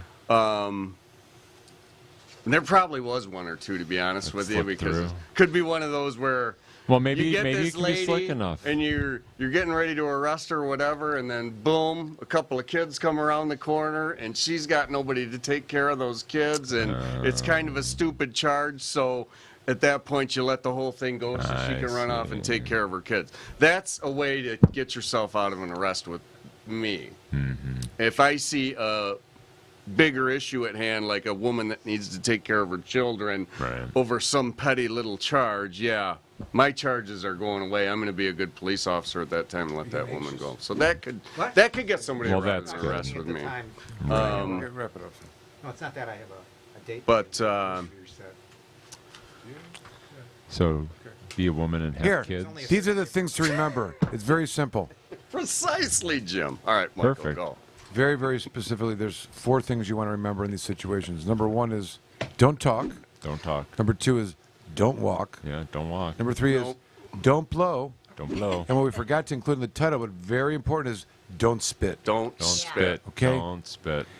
The officer, keep your spit to yourself, and you tell them keep their swabs to themselves. when the officer asks you where you're coming from, he doesn't really care. No. Nor do you have to tell him. It's not his business. Right. Your business is your business. The only business that he has, or she has, is to ascertain whether you are lawfully driving the vehicle and that you have a registration and insurance for the vehicle. And that's it. Once you provide that, you do not have to say one other thing. Nope. That's it. Not one thing. And people need to start exercising. But don't be a dick. Exactly. Don't be a dick. Don't be a dick. Don't be rude. Yes, sir. No, sir. I don't know, sir.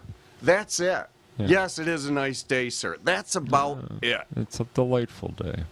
And even that might be too much, Jim. Well, who But it's okay. who It has doesn't like a nothing to do- delightful day, I love Steve? a delightful day. The only thing better than a delightful day is a glorious day. Yeah. That's tomorrow. Yes, sir. Tomorrow will be a glorious day. Glorious. You two want to get a room? No. Nope. No, not today. Maybe But tomorrow. anyways, be careful when you're getting pulled over. Be smart. Memorize badge numbers. That's probably least important of all.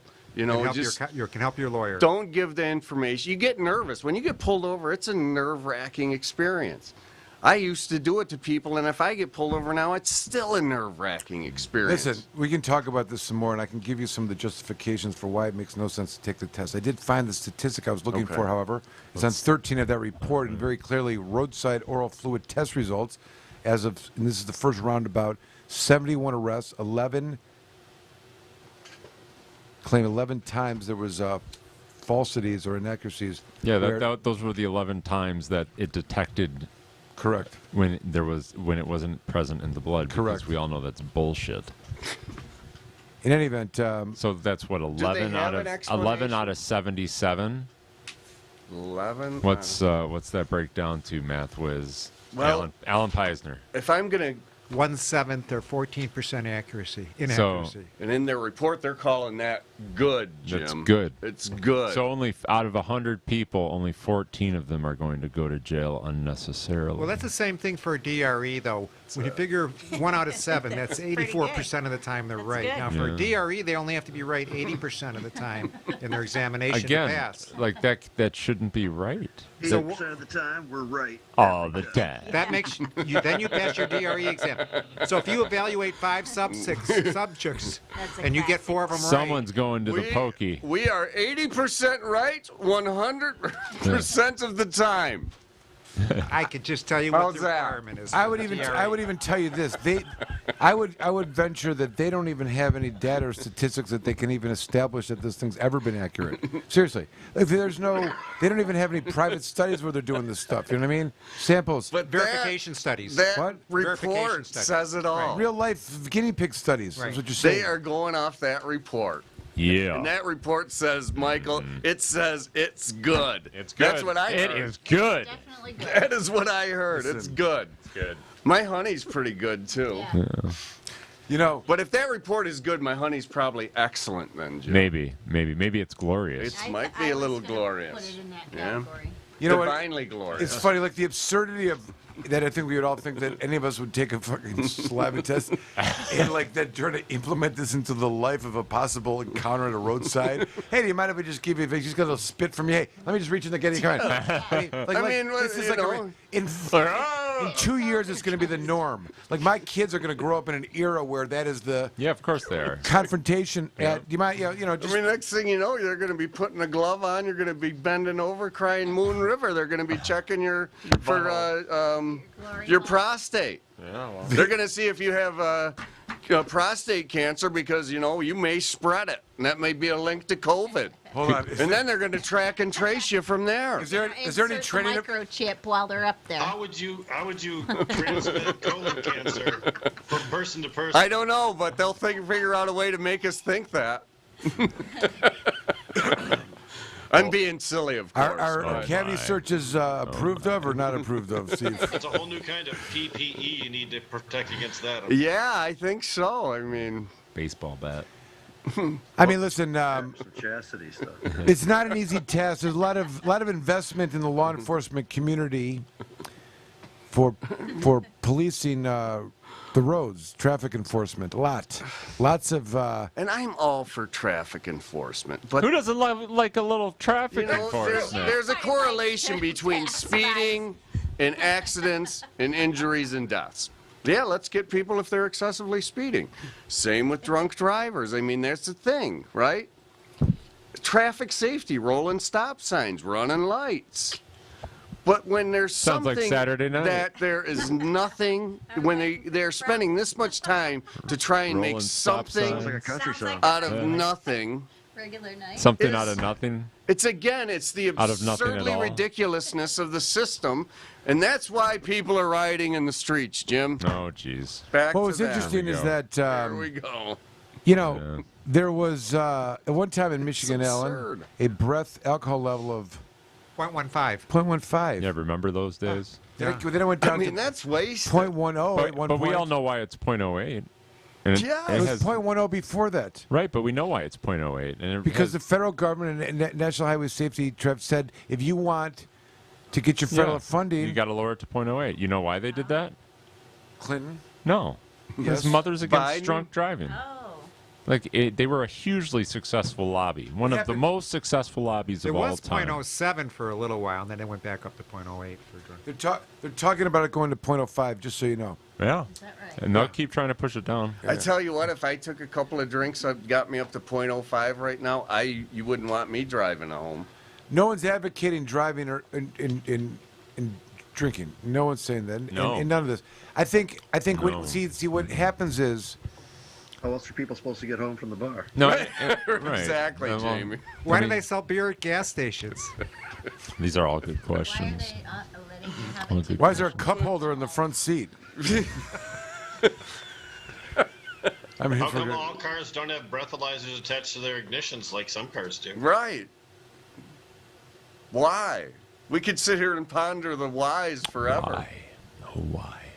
Because there's a lot of silly things out there that we all just kind of go by. Yeah. anyways, the point is that when this which will become the norm, The new, and the new normal. new normal, Oh, and it's sickening. this, it's there's these tools that are being created. They're not substantively born out of science. They're just being created and validated. I mean, this thing got through. I mean, here you go. So like the whole it's thing. laughable. The whole It thing. really is. I mean, listen. It goes to the bigger argument about why people are protesting, why they're rioting, why people are pissed off. It's because Of course it of is. shit that like they this. get away 11 with. people going to jail is an acceptable The risk gold standard. out of 100. Enemy. 100. It's all good. My God. But it's good, Jim. The report point is that good. like the fact that this thing is now on the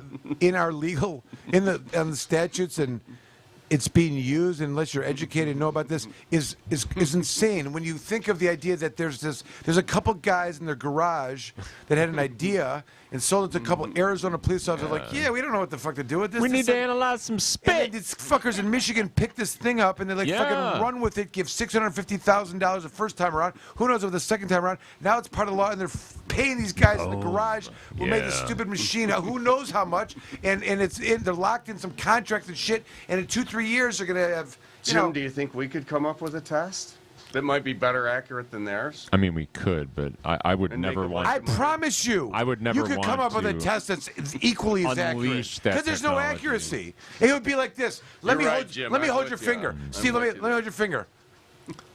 Right. Yep. Get in the car. Get in the car. Yep. You're under arrest. That's it. I mean, it might as well be something like that. Get in the car. So let's resisting. mention this though. There was 100 initial tests, right? 77 of them. No, there was 77 arrests. 11 of those. Yes, 77 arrests, but they initially gave 100 tests, 77 of which resulted in arrests, right? Is that the deal? Maybe it was No, more. what I'm no. The main my statistic, and it's I told you on page. Well, I pointed it out in the section about cannabis, and then they have this graph, rubber chicken graph. Rubber chicken. There's 77 arrests for THC, which means a DRE person was there. Right, but my point though, Michael, is that they issued more than 77 tests. Some of the tests they issued turned out to have a negative response. That would be the difference between the 100 and the 77. No, I'm drawing the distinction that the 77 times that they utilized DRE and this particular test. I mean, the DRE, in order to take the test, you have the DRE there. So those two skill sets there, they arrested 77 people. When they drew blood, 11 times, there was no THC in the bloodstream. 77. Out of the 77. So that means they were wrong and relied on both the spit test and the DRE guy or girl. And they were all wrong. And they were wrong because blood is the gold standard, and they missed 11 times. Yes, but my guess, when I originally read this article, it said that they issued 100 tests, 77 of them were confirmed by the roadside. If that's true, that's a 23% failure rate for the DRE identifying who deserved to have the test, right? It's horrible. Horrible. I agree, and I don't even think. And like for example, they use the PBT, the preliminary breath test. It's not admissible in court for the exact same reason. You don't have to take it; it's civil infraction, but it has zero. I don't even know that there's a. PBT's a lot more accurate than this test, I would guess. I mean, there needs to be stricter controls around, when and where someone could even be issued these PBTs. And I really think it needs to be based around bad driving. Well, they can ask you to do anything they want. I know, And if you don't do it, then you're placing. But a lot of people do it.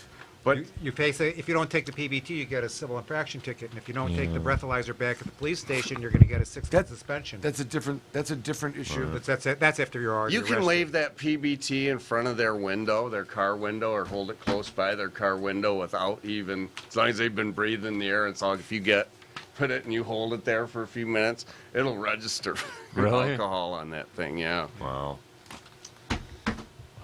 Yep. They don't even necessarily have to have that person blowing it. You could do one of those. Although you probably are intruding into their space, but you can be at that point. Yeah. Yeah, but if you need a machine to know if they're drunk or not, you shouldn't be. a police officer. Absolutely. Yeah. The old timers used to drive by us using those PBTs and be like, if you got to use that thing, boy, you shouldn't be arresting them. And they drive off. It's very wise. Yeah, they were right. Yeah. They were right. I mean, Here you go. In this section, I didn't read the whole part of it, but the THC is like the overall performance of the test instrument is good. Good, Jim. That's a scientific term. With good results in the immediate sample, apart from the positive on-site test results, which shows the presence of THC in 11 samples that were not present in What that the really blood. should say is, aside from the abysmal failure, This resulted in a lower than expected specificity estimate of 50%, 95%. I don't even know what these numbers mean. When looking at the delayed sample, due to the 6-sample positive change in blood testing results in the delayed sample, the overall results are vastly improved, calling attention the need for more efficient blood sample collection and testing. They're calling out the lab. They're saying and the police the for their blood is methods. bad? Performance results are still presented in the appendix in the table. Good. So the police are. It's an interesting commentary there. They're blaming the reason why the blood in the 11 times didn't have THC in it was because they were lazy about getting the blood to the lab. There's a delay. We're not even sure that. Like they're Wait a arguing. minute. There's the THC They're trying stays in the blood, right? No matter if it sits on the shelf 2 weeks or if it sits No, on the that's shelf a the month. right? metabolite. Oh. The THC is metabolized. So that's what they're blaming, huh? No, what I think he's asking though is, if you get a blood sample with active THC in it, does that decompose on the shelf? No. Well, yes, that's what I was asking. The reason THC is converted into the metabolite is your liver. Right, I understand that. So if you get a good blood sample with THC, and It's because you had And you know, active THC. Blood will in the degrade if it's improperly kept. Blood will for sure. And it'll but coagulate. There's a thing in the there's an anticoagulant. in the bottom. And Stephen, like is Yes. supposed to do a. It's called heparin. Yeah, they Call it's They do the deal. centrifugal. Like it's a centrifugal. Right. You know. Yeah. Yes. To- Yes, that is true. And if they don't do that, it messes it up. It sits for too long. It's not refrigerated. It messes it up. It'll coagulate. There's all these things like. Well, no, they don't refrigerate them now. Or at least we weren't. There was a time where we were refrigerating them, and then we stopped refrigerating them because they put an additional preservative in it that didn't require refrigeration anymore, and refrigeration could, in fact, screw it up. Oh. Yeah. There's supposed to be a No, change. it's just been a shit show all the way around as we've gone all the way along. Yeah. From when I came up in it to today, it's still a shit show. We should do an update. You know, one of the topics of conversation that Alan, brought down Ickle about was the Data Master controversy, which is Lab Scandal 2. And we heard from a number of lawyers that have been engaged in this. We may be involved in a case or two that draw from the same area, but there's a very interesting dynamic of what took place.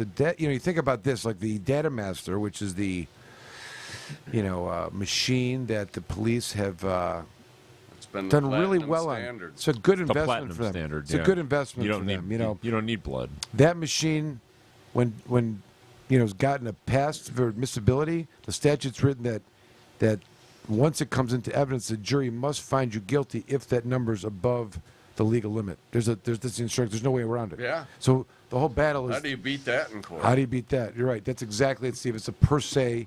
Right. It's like it is a per se. If you're above the legal limit, Yeah. the jury's instructed you're that you. guilty. That's you're what it guil- is. The per se law. And that's what they want to do for cannabis, and what they have done for cannabis in many states is this 5 nanogram. Yeah, but the rule. Michigan State Police said I'm no. saying, no, I understand. I'm being very specific that Michigan does not have a 5 Yeah, nanogram per which se is rule. good. Unlike most of the states in the United States, Michigan has a law that says if you're over 21, they have to prove you're under the influence. But if you're under 21, you're still going to be charged with zero tolerance unless you have a card. Whether you whether we are They Alan's don't making care if you have a card. Alan's making the point.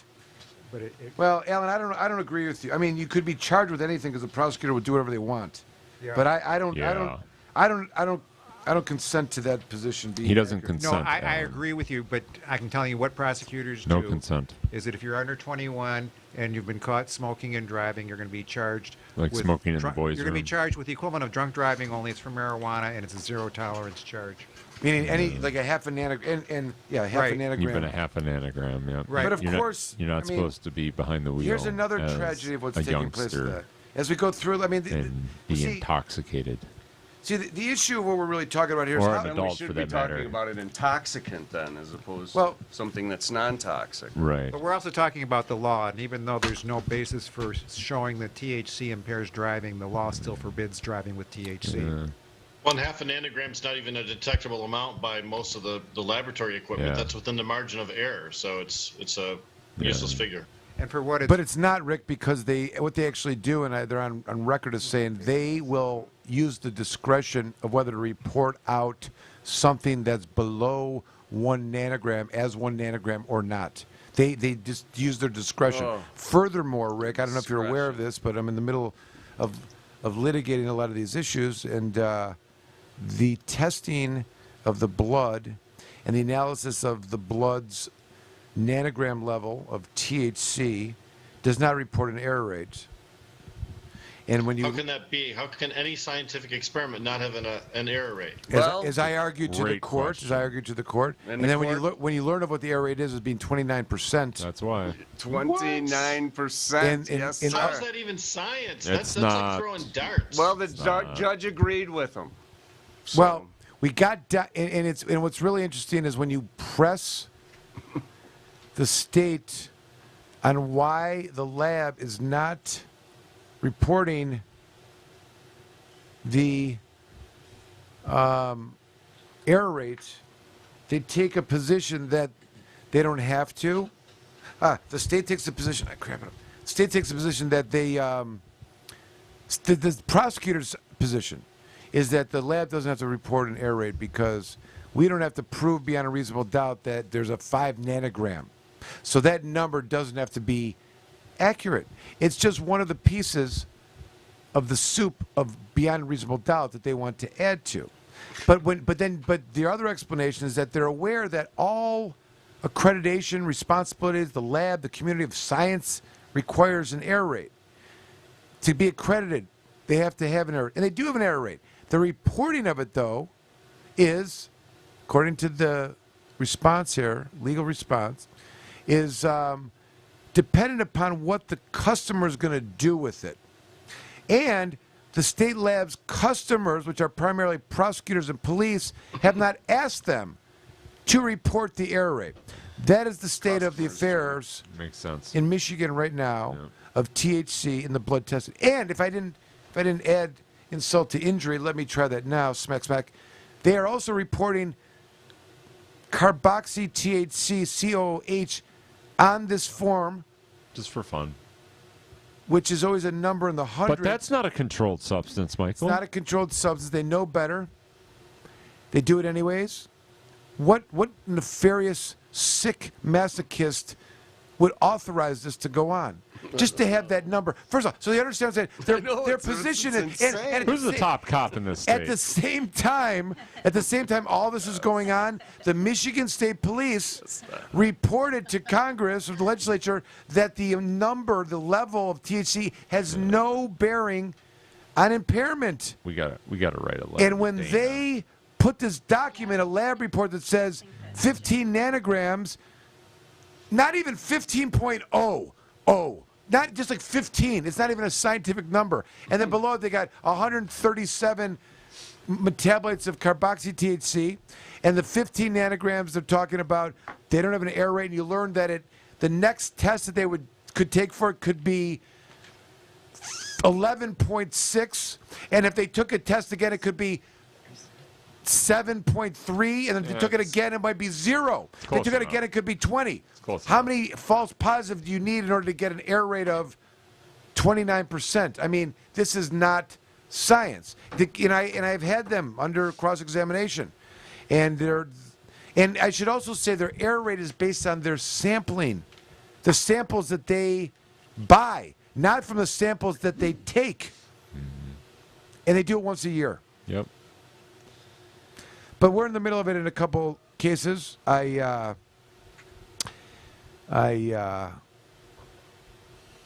mean, listen, the two cases that I'm in, the shit they got away with was things like, yes, I understand that the field sobriety test that the officer that arrested my client, field sobriety, horizontal gaze nystagmus, walk and turn, stand on one leg, these are for alcohol. He admitted that there's no science anywhere in the world that correlates those tests with marijuana impairment, that the officer arrested her for marijuana impairment. He did no test that would tell him she was impaired by marijuana. He did tests that would tell him that she's impaired by alcohol. There's no suspicion of alcohol. They got her back to the jail after they arrested her. The DRE person examined her. They concluded that in her system she had her antidepressant, contradicting the arresting officer's marijuana. No judge gives a shit about this. None of them. They don't. They don't give a shit. Furthermore, when we appealed to the circuit court judge and I was arguing about this nonsense of the dauber, his conclusion, and he accepted into evidence the Michigan State Police's conclusions that he did. that there's no correlation of THC levels and impairment. Began in his ruling listing the other states that surround us, like Colorado, 5 nanograms, Washington State, blah, blah, blah. Yes. He was listing like as if that should impact his ruling. Has nothing to do with the price of tea. Well, it did for him, Jim. It did. Anyways, so I'm saying to you, listen, this is the reason why people are protesting. In the that you streets. have this junk that's pulling people out of cars, resulting in arrests. But it's so easy. And then you get into a court and these judges. Steve. It is, Jim. I smell marijuana. No. You must be under the influence of marijuana and you're driving a That's vehicle. what I would assume, Jim, if I was still working the street. Huh. Easy arrest for the night. The judge did let us appeal. So we're on our second appeal now. Yeah. The judge did grant our stay, so we're taking to the Court of Appeals. I'm doing a pro bono. Yeah. Pro bono. Absolutely. Fighting the good fight, Jim. It's good. And with that, Jamie, was that enough? we gotta wrap Was it that up. enough talky talk on the Yeah, DR? there was some interesting stuff in there, actually. Yeah. That's good I'm discussion. aware of that it's bad, but you got into some detail on some things as to why, and it makes it even more fucked up. And I can't reiterate enough to people out there going back to your driving your cars. Don't have stinky stuff in your cars, people. Yeah. Don't smoke in your car. Don't, you got to be, because I'm telling you, they smell it. They're arresting you for operating under the influence of marijuana. I'm gonna make a prediction. They are just doing it. There's not one judge in the state of Michigan, anywhere, that thinks it's okay to ingest cannabis prior to driving in the same day. Right. I'm just going to tell you that. Oh, I'll tell you that you are I'm just correct, telling you. sir. And they there's don't want you driving it as far as they're concerned a month away. I take that back. I know a judge. I know Okay. this one judge. But most of them, I think it's safe. and to say. anywhere you go, if they learn that this is going on in your life, they're going to public safety you.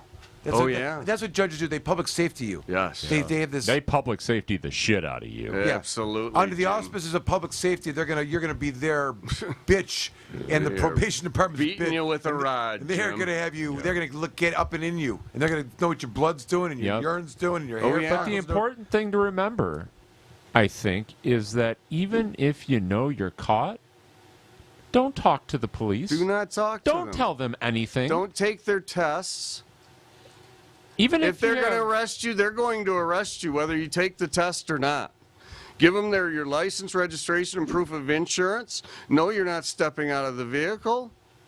I mean, unless they order you to, of course. Yeah. It probably wasn't Then you good should advice. probably That wasn't a step out good of the thing to say. vehicle. Yeah. But because they're probably going to order you out of the vehicle. they probably will. But don't- and you don't, don't want talk to them. Yeah, but you don't have to talk Listen, to them. Listen. But don't do that. Except you want to tell them not to search your car. You're not. When they start searching your car, tell them to stop. Yeah. Yeah. I do not consent to any searches. Period. Yeah, but isn't a vehicle is always an exigent Am I being circumstance, detained or isn't am it? I free to go? There's the story when they're interacting with you. This is the important thing to notice. Their purpose for being there, and the reason why they pulled you over. Once they've obtained the information that validates that you have a lawful license to be driving, and there's a registration and insurance. Driving They down have the to road. decide whether or not they're going to give you a ticket or not, and that's it. That's the only purpose. That's the only thing that they need to That's decide. it. They got and at that 10 moment in minutes time, they about got for that. That's it. And anything else that is going on at that time is them getting the most out of the traffic stop. And you can voluntarily stay there all day long. And the longer that you engage with them and more give them, likely the you are. longer you're going to be there. Absolutely. The only thing you need to be asking them after you give them your information, which is not speaking, because you don't need to talk to give them your driver's license, and if they ask any question you don't want to answer, is, officer, am I free to leave? Are you going to give me a ticket? Am I free to leave? What's going on here? Am I under arrest? Because and that's the main point. The main point is you're driving, you're going to your place. The government is allowed to stop you for any reason. Anything, pretty much. But it's supposed to be premised on a traffic stop. You have to obey the pulling over. And when they get upon your car, assuming that you are valid to drive and be in the vehicle, the only issue is, are they going to give you a ticket or not? Right. That's why they're there. That's the only purpose. And any other thing that comes out, all they know is that they're pulling over for traffic stop. Yep. They can have suspicion all day long.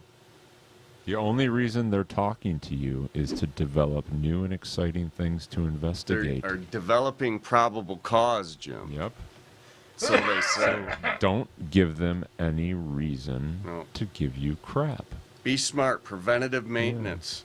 Make sure your car doesn't stink. Yeah. But more importantly, 'Cause they'll don't get you for talk it. to the police. Don't talk. Call Michael and let him talk to What the about police. when you pull up to a car and it He loves smells to- like air freshener or Oh, cologne? Steve, what would happen there? Well, based on my 25 years training and experience, that would indicate somebody who often carries narcotics in the vehicle, and they are trying to mask the smell from officers and their canines. What would you suggest would be the best kind of spray to use to mask the smell of marijuana? Ozium, hands down. Ozium's the good stuff? Yeah. That's good stuff. What about cologne? What about cologne, Steve? some- Does that just make it smell like just a- weedy cologne? Like Polo circa 1975 that I putting- found in my gym bag. It's like putting perfume on a pig, Michael. Yeah, it's still a pig. It's still a dirty pig. No matter how pretty you try and make it. No good. Try I don't even know what a good cologne would be to. It's a good pig. It's a good pig, not a great pig. That's you ever- right, good. It's good. It's a good pig. And keep things good because, you know, good's just a little better than middle. Is there anything that So- somebody could say that would? No, it's not. I don't even. I mean, they should say nothing.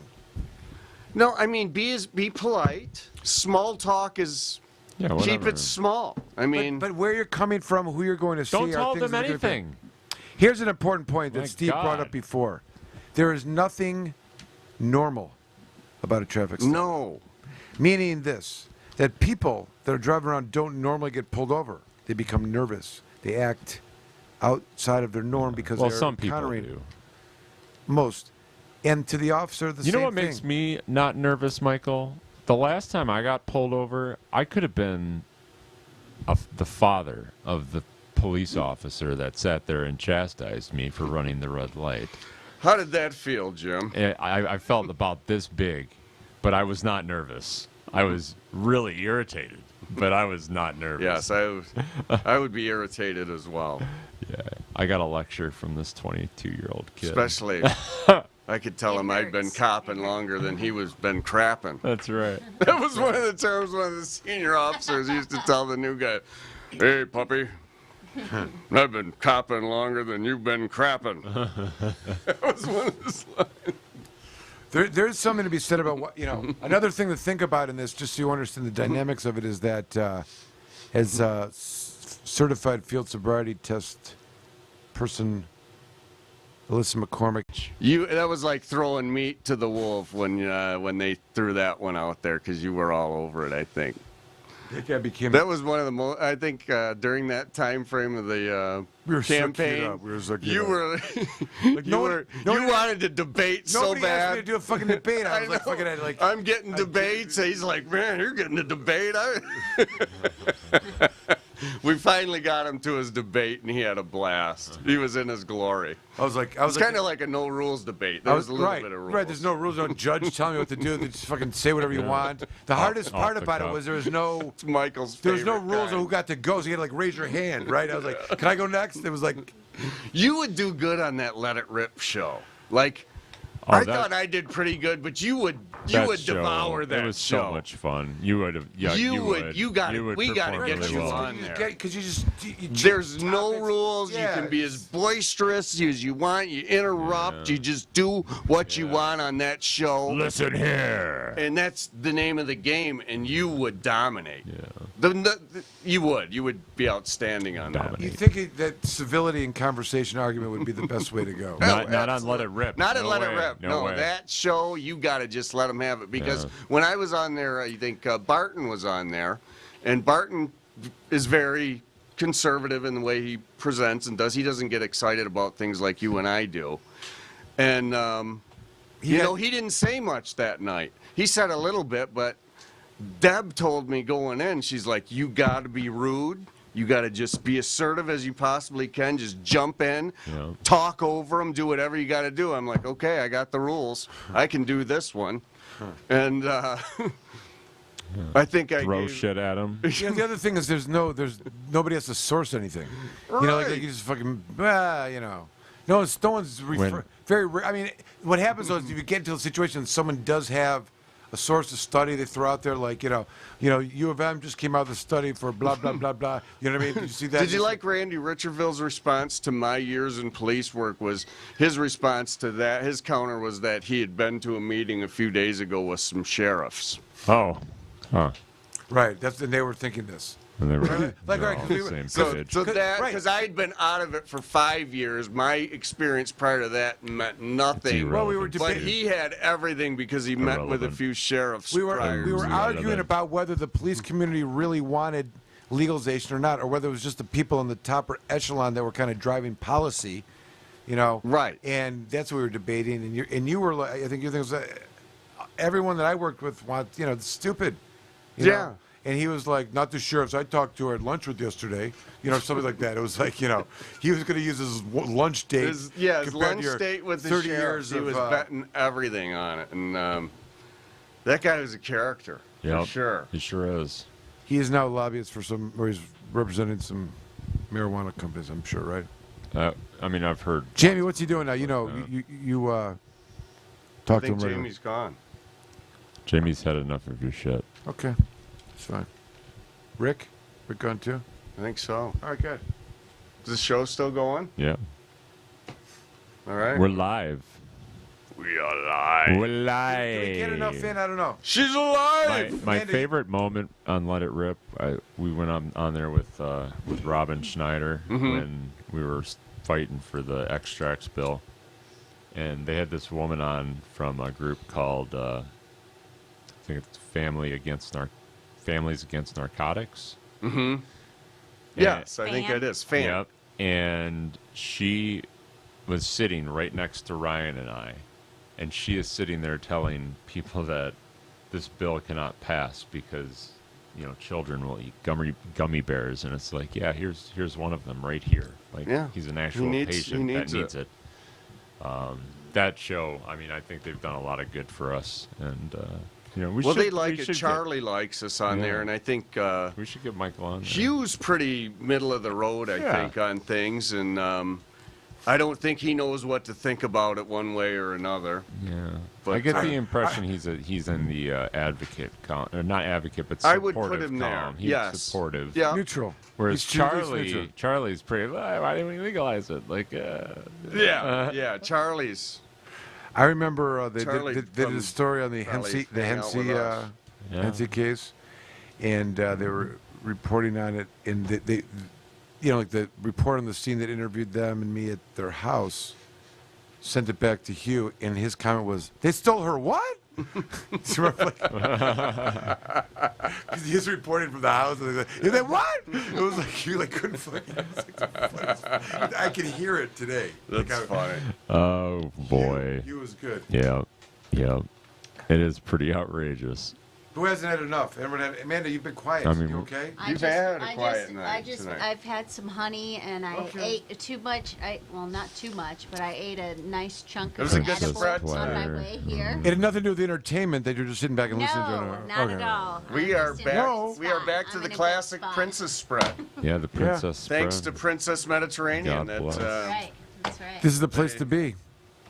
On the good mothership. spread. That's the best spread. It's the on best any spread. podcast out there. That's right. I will put my spread against any podcast out there who would like to challenge me. Does anybody want to challenge that? Anybody? They can put it in the comments. I don't hear anybody. No. I don't hear any comments. So, I guess not. No. All right, we calling it. We got some carryover for next week. We won't get to either. We'll do part 3 next week. Have an excellent 4th of We July. definitely got to get to the CEC next week. Oh yeah, CEC. We still got time. I mean, yeah, we could do that. Go ahead. We'll do the CEC. Just a quick. Quick little demo. Okay. Well, we're demo. back to the nectar collector people. Hold on. Can I do a quick? I do want to say this, and I want to thank Amanda again for setting this up as last week with Andrew D'Angelo. I was looking at this article again. What a great. Was that last week? Guy was great. Great Yeah. guest. That was Great fun. Amanda, I interview. That was fantastic. I really enjoyed it. Yeah, good job getting him. Bravo. I mean, I felt like I was in the presence of a celebrity last week being on the same show with him because he's the guy behind the Harborside, that whole thing out west on the 280E litigation, which is a really important issue that has to be raised in the courts. Very expensive, and he's doing it for all of us, so we know what to do. And that is recorded last week on YouTube if you want to listen to that or see Watch that. it. He's a really good dude. He's a good dude. Watch it. I don't know if you noticed No. last week when I realized who he was. Like I sat up straight and started. I didn't We realize saw who he it. was. Started for the taking first notes. half- Alan first is half Steve, hour. we're going to CEC. I was falling CEC. asleep. Alan, And then all of a sudden- CEC. Not to be confused with CCE. All right, so we're back Alan was to... starstruck. Don't we have a Go ahead. graphic for this? Yeah, I for was Steve? starstruck. I wanted Let's to see get the I wanted to graphic. get an autograph. There we Quiet, go. let him do his There we thing. go. Hey, that's a good one. There he is. That's a good one. There he is. All right. Go on, Steve. I look a little heavy in that photo. Can we take a new one, Tommy? All right, so we got the Nectar Collector here. It is, what's the brand name of this one? This is the Luca brand Seahorse Pro. Yes, ma'am. Oh. So we click her 3 times. 1, 2, 3. Wait a minute. I don't know if I did it right. Okay, once it goes solid, right? Yep. And what? So it's blinking right now if you can see it on the camera. Once this sucker goes solid, then it's hot. And we have a little higher society brand cookie breath. And so what is this, a wax? Yeah, this is a live resin. It comes from Herbal Solutions in Ypsilanti. And It's very nice. Would you say it's delightful, Steve? glorious. Delightfully glorious, Jim. How is the bouquet? It's very nice. Nice aroma. Nice bouquet. It's tastes good. It's not harsh, really going down. As with any dabbing, you got to get calloused initially. You got to get your first callus runs going through there. Once you get calloused, you can sip these things all night, and you blast off into outer space, Jim. It's fantastic. And we wonder why the kids are telling Amanda that we're old. Oh, my God. Was that an old statement I just made, Jim? Damn it. I thought I was being hip. I thought Damn it, every time It was pretty hip. I liked it. Every time I think I'm being... I liked it. Every time I think I'm being hip, I think about my kids, and I'm like, they probably think... No, they all think we're old. They keep calling us old. Don't want me on social media either. Telling Amanda that we talk about weed like old people. Yes. What the hell is that shit? It's all right. Have some respect. Respect for those of us who invented it. Yeah. Damn it. Yeah. Those of us who fought for your legalization, kids, we've paved the way. And listen to some good music. Teach us how to Like dance. Creedence Can ya? Clearwater Revival. Listen to some. Paved the way for him, Jim. I think it's time we wrap it up. What do you think? Did you do your thing? Yeah, he did his thing. How are you He feeling? did. Can I ask you some questions? Do you feel good? What's your rating? Ask away. What's your rating of the apparatus and the product? Oh, it's a 10. Oh, a 10 of 10. Like, I have some work to do at my house this weekend, a couple of projects, and I think good. this will work just fine for Damn that. it, super. Like, I will be able to get a lot done. That's good. Because of this. And That's I won't good. have to go out for a 10 to 15 minute Smoke break. of a joint break because I can dab a little of this and just keep going, Jim. You're taking it? You're going to take that then? You're going to leave it? For the... It's good I strategy. can leave you mine. It's good strategy. Yes, I am leaving it for you. I'm kidding. I'm guilty. I have my I'm giving you, vape pen. I'm giving you Jewish I mom. know it. Jewish mom You guilt did too. Sorry, You listen. totally Been did. carrying a lot of it on me for a long time. Ask Alan. He's got some too early. Momar. Let's call it. You ever had enough? We're calling it? Alan. Calling Alan. it. No mask. We're Okay. good. No mask. No mask. No mas. No No mas. mask. No mas. No mas. The Planet Green Trees Show. Join the Michigan Medical Marijuana Association today, michiganmedicalmarijuana.org. The MMMA is focused on the well-being and safety of medical marijuana patients. The MMMA site provides the most comprehensive and up-to-date news on legal issues, politics, research, cultivation, as well as the various strange products and methods of cannabis use. Come join the discussion with the most knowledgeable and passionate advocates in Michigan today, michiganmedicalmarijuana.org.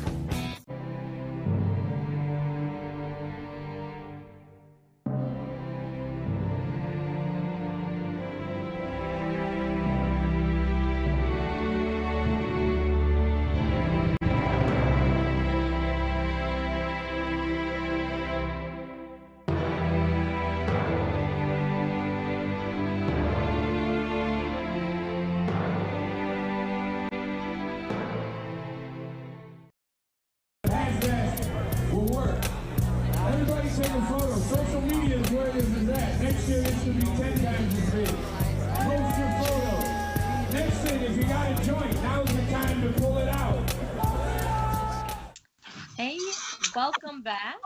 I was digging those tunes. I was jamming. Really, if I wore underwear, I would throw them on stage, but I don't wear any underwear. We'll come back to that. But anyway, I had someone really awesome to introduce you guys to. He is basically going to be the first ever virtual dancing and, the tunes coming out with the cannabis plants. Tom Wall is going to be jamming out with his plants, and this is going to be something you do not want to miss. Tom? How's it going? So, hopefully, can you guys hear me well? Yep. Okay, you guys can hear me good? Okay. So, what I'll do is I'll just start off giving a little bit of an explanation on the technology that I'm going to use to perform this. But this device takes 2 electrodes, one that hooks up to the leaf of the plant, and then one that hooks up to the root. And the one that hooks up to the root looks just like a spike like that, and it goes down in the roots.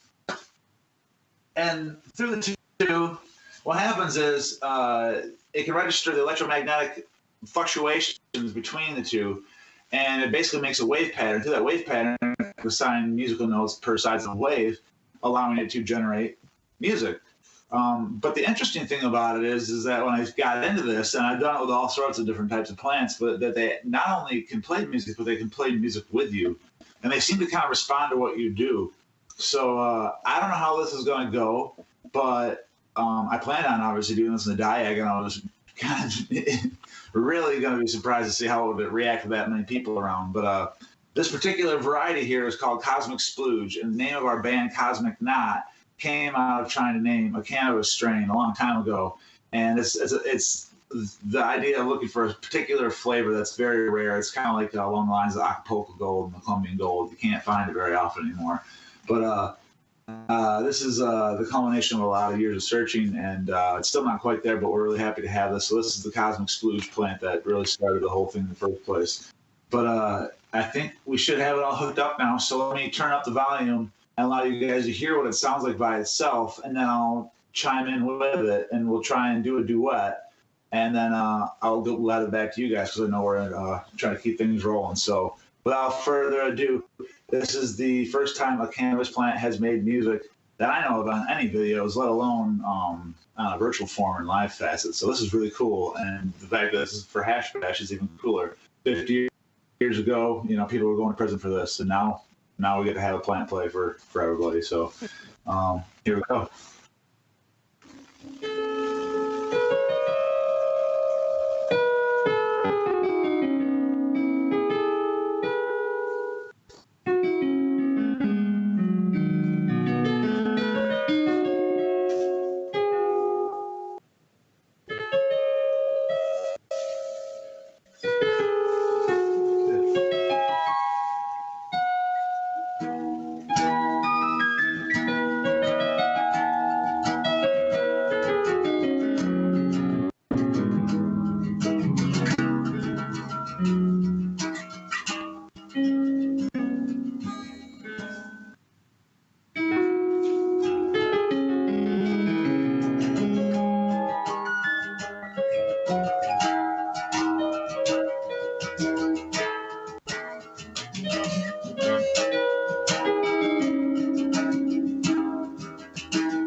So I hope that translated well. The type of music has been called organoleptic music, meaning organoleptic is evaluating with the senses, and then flora meaning plants. So plants evaluate with the senses, creating music. So organoleptic music, it's a new variety that just kind of came to life in the recent times, and I've been lucky enough to stumble across it and figure out how to play music with plants, and they seem to play very beautifully along with you. They kind of follow you. It's really strange. But I really appreciate all you guys getting together, and once again putting this on and making this happen still and persevering through all the madness. Really cool that you guys were able to do this, and thanks for everything. Thanks for having me on. I'm going to let you guys keep on rolling because I know you got a lot to do still. So there's a bunch of amazing musical acts still coming up. So I think Nick Sattell is up on deck right now. And then we got a few other artists after that are going to be really awesome as well. So to hang out, chill out, and have a good time listening to some amazing music. Thanks, everybody. Have a great night. Thanks, Tom. That was pretty cool, man. So that was the first. It was captured here. Will work. Everybody take a photo. Social media is where this is at. Next year, this should be 10 times as big. Post your photo. Next thing, if you got a joint, now's the time to pull it out. Komorn Law. Michael Komorn is one of the top attorneys in Michigan that has experience and dedication in criminal defense law. Komorn Law can take your case from arrest all the way from trial, appeals, and even to the Supreme Court. The team at Komorn Law has the compassion and the experience you can look to for help in your time of need. Komorn Law has over 25 years experience in criminal defense. We have accomplished numerous legislative changes through community involvement and lobbying. Our award-winning law firm has a reputation like no other for keeping overreaching government accountable and in check.